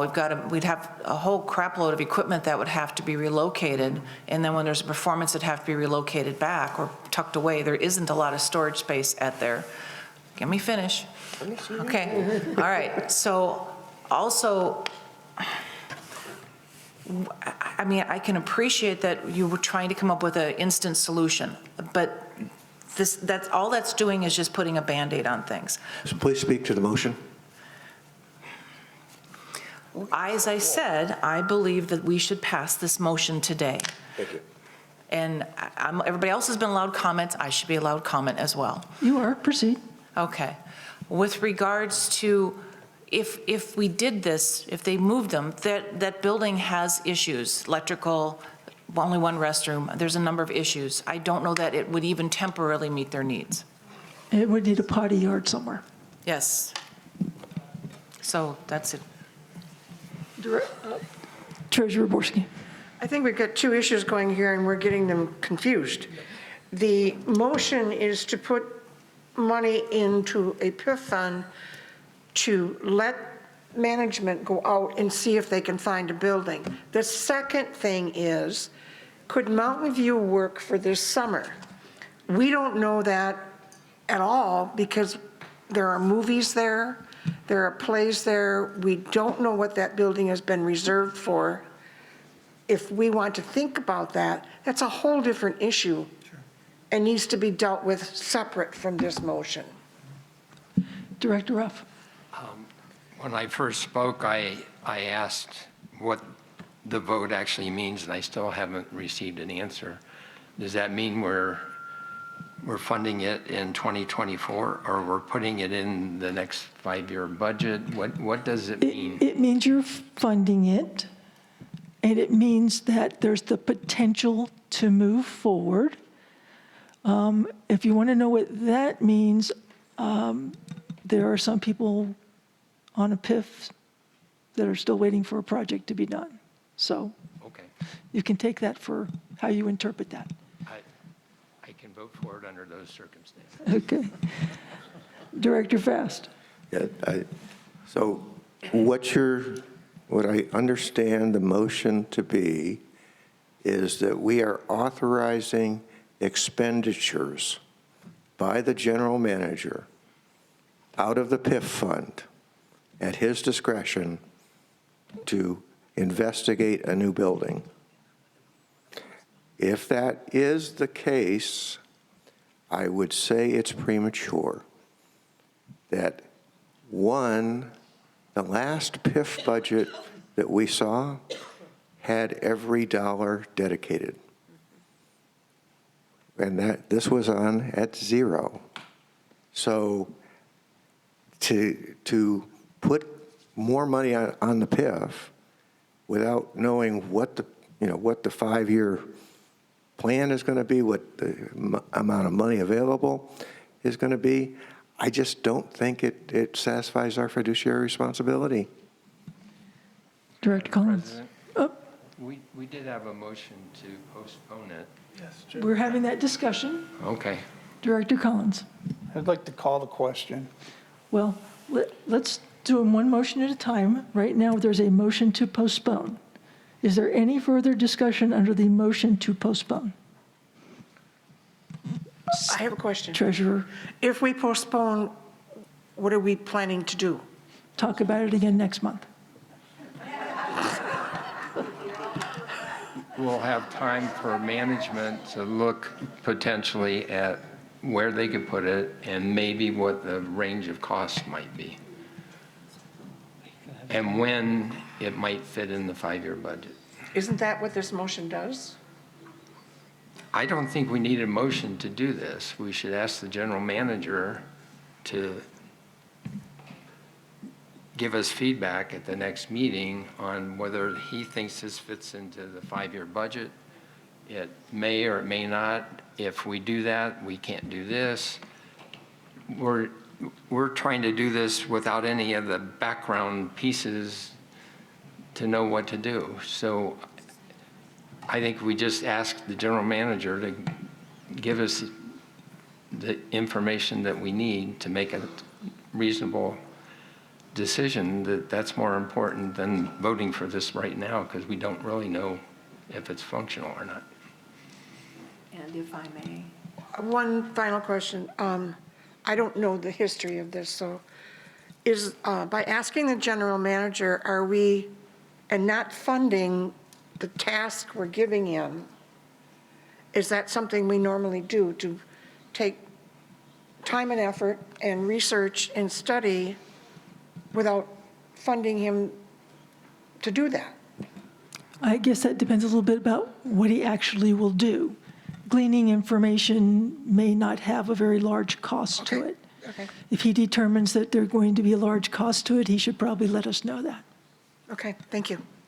And I would. Secretary Totten? Yes, thank you. I just wanted to say then, if after all the dust is settled and the cobwebs are out of my head, this could be a project that's done before Mountain View and the PAC. It would leapfrog ahead. Well, one has nothing to do with the other, and they're in two entirely different concepts. One's a very small building that might be prefabricated. The other has a lot more moving parts. I agree. However, it goes back to a master plan. VP McAdam. So I have a question for our general manager. So Matthew, you were aware of the fact that the board did pass in principle the idea of having this, of including this in the palette of activities that are offered by Sun City. Do you feel like your hands are tied by not having a dollar amount attached to this? Are you unable to move forward with investigating the options that exist without having it funded? No.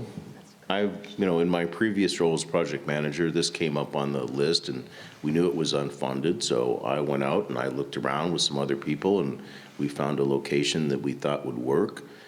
And I wouldn't know anything more in a month than I know today, because I'm not going to make this decision as where this should go.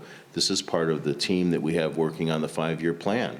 And I would just say, okay, now this unfunded PIF item now has, if this passes, has this, what do you want to call it, seed money or complete money or whatever it is. It just gives more credence to this is something that the board wants to do. The last board passed it as an item without any dollars.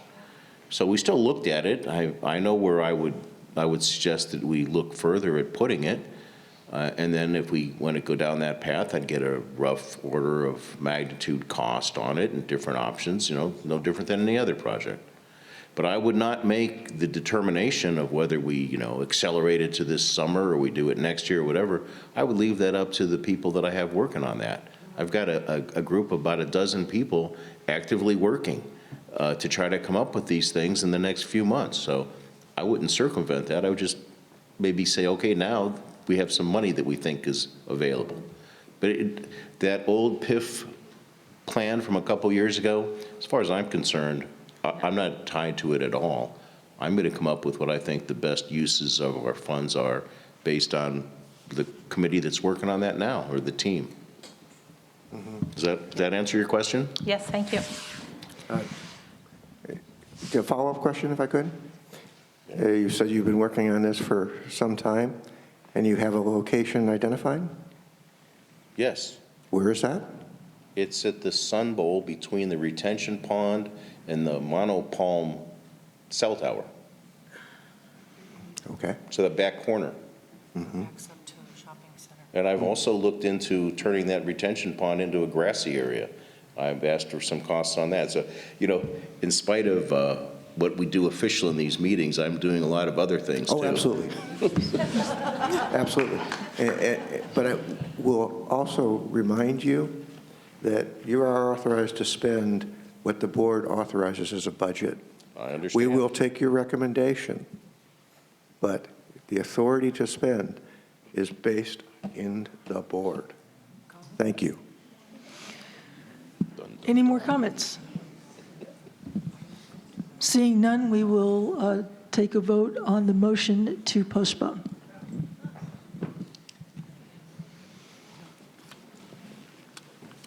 Vice President McAdam? No. Director Fast? Yes. Director Keiss? No. Director Rickmeyer? No. Director Collins? No. Director Ruff? Yes.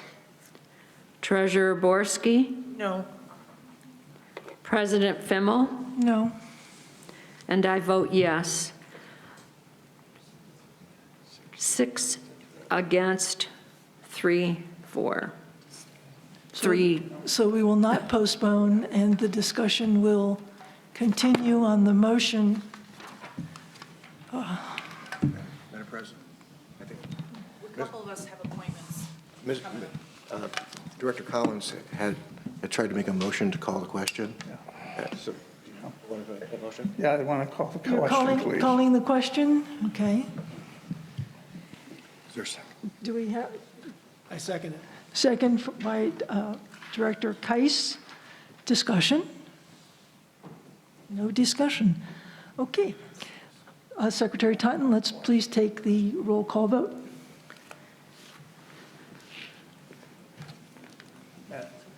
We're taking a vote to call the question, correct? Correct. We're about to vote on this motion. If I'm not mistaken, we're voting on your move that the board approve, excuse me, I'm in the wrong place. I move to fund the PIF project for the Best Friends Dog Club, building with an amount of $1.5 million. Is that correct? That's what we're voting on? Correct. Thank you. Treasurer Borski. Yes. Director Keiss. Yes. Director Collins. Yes. Vice President McAdam. No. Director Ruff. No. Director Rickmeyer. Yes. Director Fast. No. President Fimmel. Yes. And I vote no. With 5 yes and 4 no, the motion passes. With a vote of 5 to 4, the motion passes its first reading. Madam President, I have to, doctor. If you need to be excused, Director Collins, you may be excused. Thank you. I'm about They know I'm going to be late. Do you want me to bring your... Director Rickmeyer, do you need to be excused as well? I can probably stay another 10 minutes. Next motion is from Director Fast. Okay. Director Fast, please read your motion. I move that the board hereby approve an amount for the 2024 budget not to exceed $150,000 for the long neglected maintenance on the Lakeview tennis courts. Is there a second? Hearing none, the motion dies.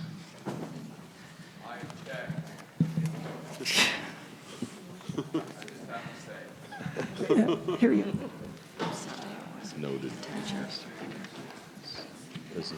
The next motion belongs to Director Keiss. Director Keiss, please read your motion.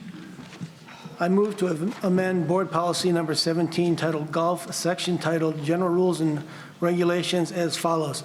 This is an extensive thing. Essentially, what it does is it removes a lot of micromanaging from the board so that the Board Policy 17 now reads under the section areas, all RCSC member and privileged card holders, hereafter referred to as card holders in good standing, and their invited guests may use RCSC facilities for a reduced rate by presenting a member privilege card. All players and their guests must check in with RCSC personnel at the pro shop prior to entering the course and at least 15 minutes prior to the scheduled tee time. After 5 p.m. when pro shops are closed, all course no fee golf permits, and after 5, card holders are allowed to play without checking in with RCSC personnel. Paragraph 2 will now be the director of golf or his or her designee shall have the authority to enact and enforce any administrative rule or policy which contributes to good golf etiquette, speeds up play, and or protects the safety of the golfers or spectators. Such rules may be posted in the pro shops and or on the golf course and or on the scorecard. And the final paragraph of the area will say, renewal of annual golf permits passes can be done prior to the expiration date. However, if the card is due to expire after such time that there is an increase in the fee for an annual golf permit or pass, the renewal will be done at the new increased rate or at an earlier date. If annual property assessments are not current, annual golf permits/passes will not be honored. Essentially, what this does is it gives the director of golf permission to enact policies without micromanaging from the board. Is there a second? Second. Was it you? Vice President McAdams seconded. Director Keiss is the maker of the motion. Do you wish to speak to it first? No, I think I said my thoughts on this. Thank you, sir. Ms. Johnson, please read the names of those members who signed up to speak to this motion only. Susan Bjork.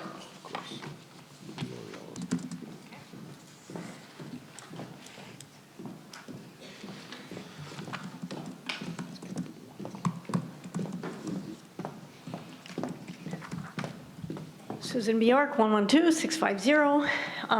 Board, you already know my position on this. I just find that this motion was a little odd given the last few months and what happened with the multiple motions that were put forward by the board because the GAC and the director were not acting.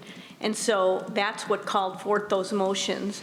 And so here we are a couple months later and we're handing full carte blanche to the GAC and the director when there are many questions around golf. My concern is there's a lot of small group folks on that GAC. I know at the exchange meeting you had mentioned that we should go to the GAC. I did just that in October, and I did it in good faith to find out how many small groups are there and really how could they possibly impact the golf of other members. And at first it was revealed that there were 8, and I thought, okay, since they're moving the tee times, that shouldn't be a big impact.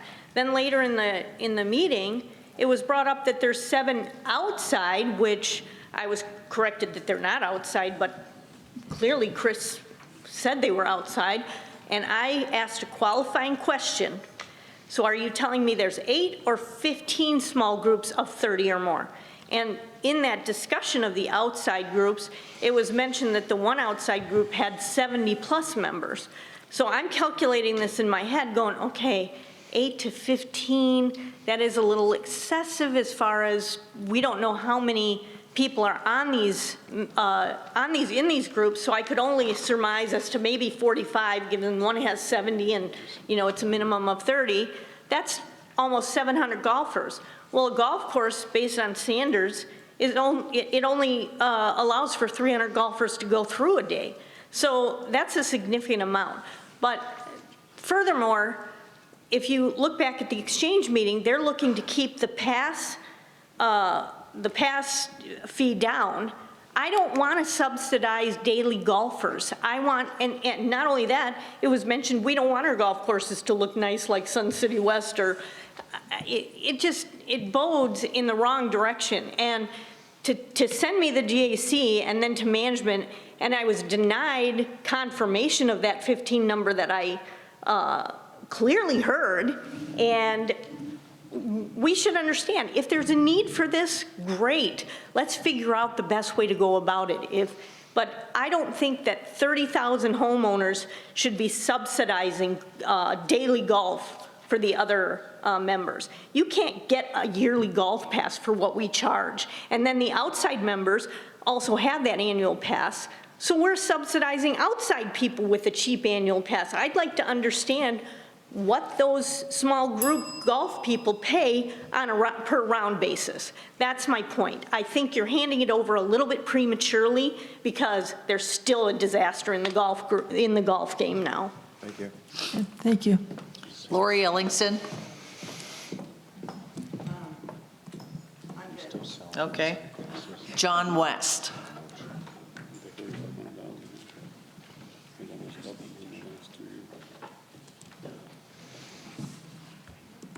Hello, I'm John West, 123834.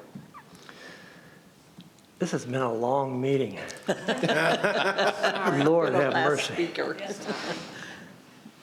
I totally agree with the board not wanting to micromanage the director of golf. I mean, this man is in the business of running golf courses. I had a problem recently. I'm a golfer, by the way. Doesn't look like it right at the moment, but I've had a hip replacement last week, so that's why I look like this. But I had a problem in that when you reinstated the 3 golf cart rule, we went for several years with not a problem as far as I know. With everybody had a cart, you could use it. I paid $13,000 for a golf cart, now I can't use it. I get to the golf course and there's 5 people in the group and there's 5 golf carts. What am I to do? I have a handicap flag on my golf cart because I have very bad heart. So I need to get closer to the greens and tees, which that allows me. So I couldn't play one day because there was too many golf carts in my group. So I go to the golf cart, the manager, and he says, there's nothing I can do for you because it's up to the board. You either have to change the rule or at least, for God's sakes, make an exception. I cannot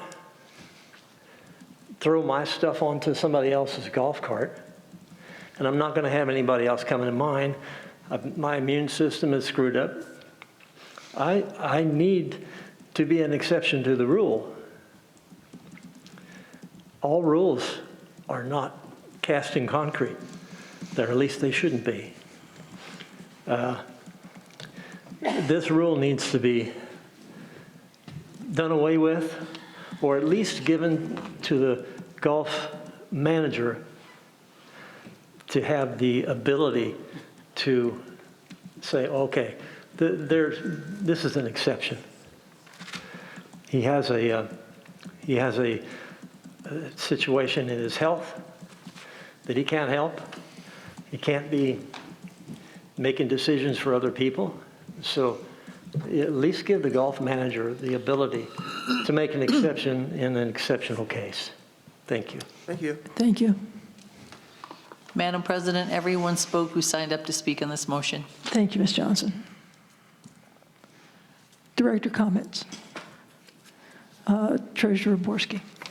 The two comments that we had really have nothing to do with this motion, although I accept their comments. This motion has to do with dress and tires and bicycles and that kind of thing. So I'm not sure how that fits in with our vote. But to this gentleman here, Brian, is this true that he has a medical issue? That there are no exceptions? And also, I'm sorry, I didn't get your name. Shame on the people you're golfing with. They should, I mean, if you have a serious medical issue, people should have some concern. Let him be number 3. The rule is the rule.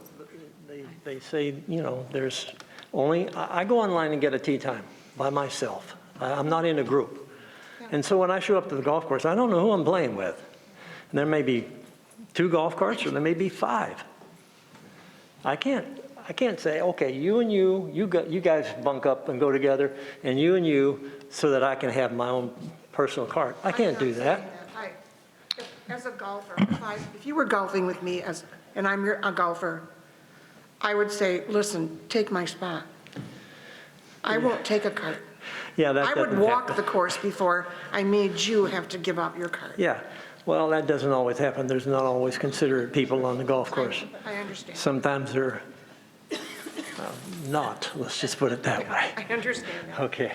Brian, back, are there exceptions? Yes, it's on.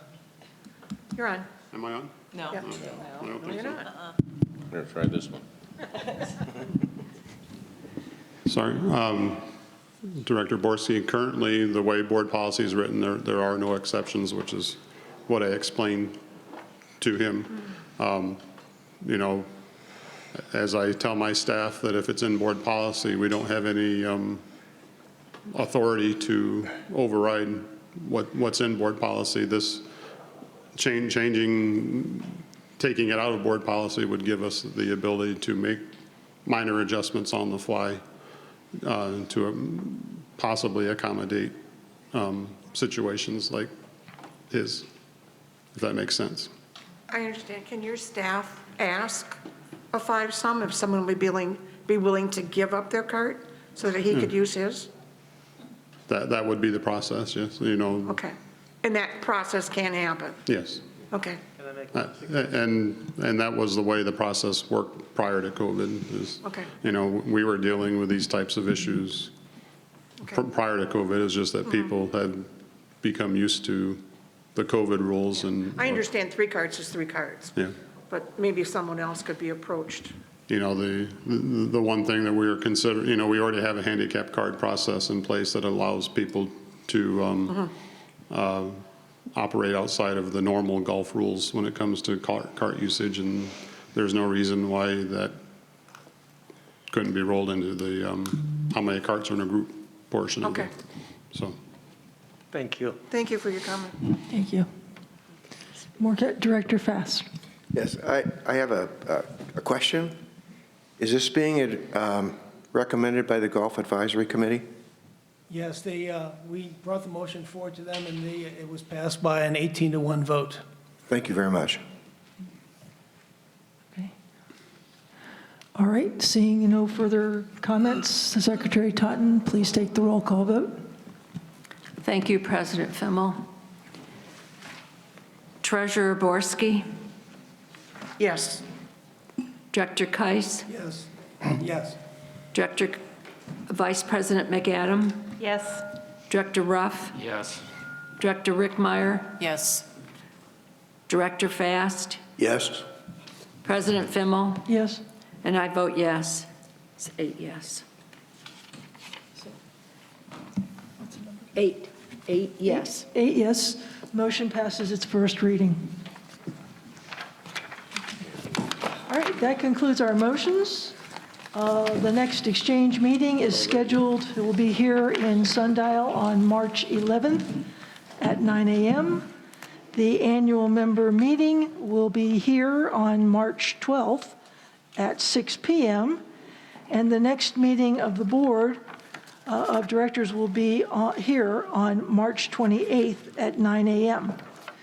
There being no further business and without objection, this meeting will be adjourned. Have a great day, and please remember to turn your electronic devices back on. I know this might not be like the normal. This is the first time I've ever been to one of these.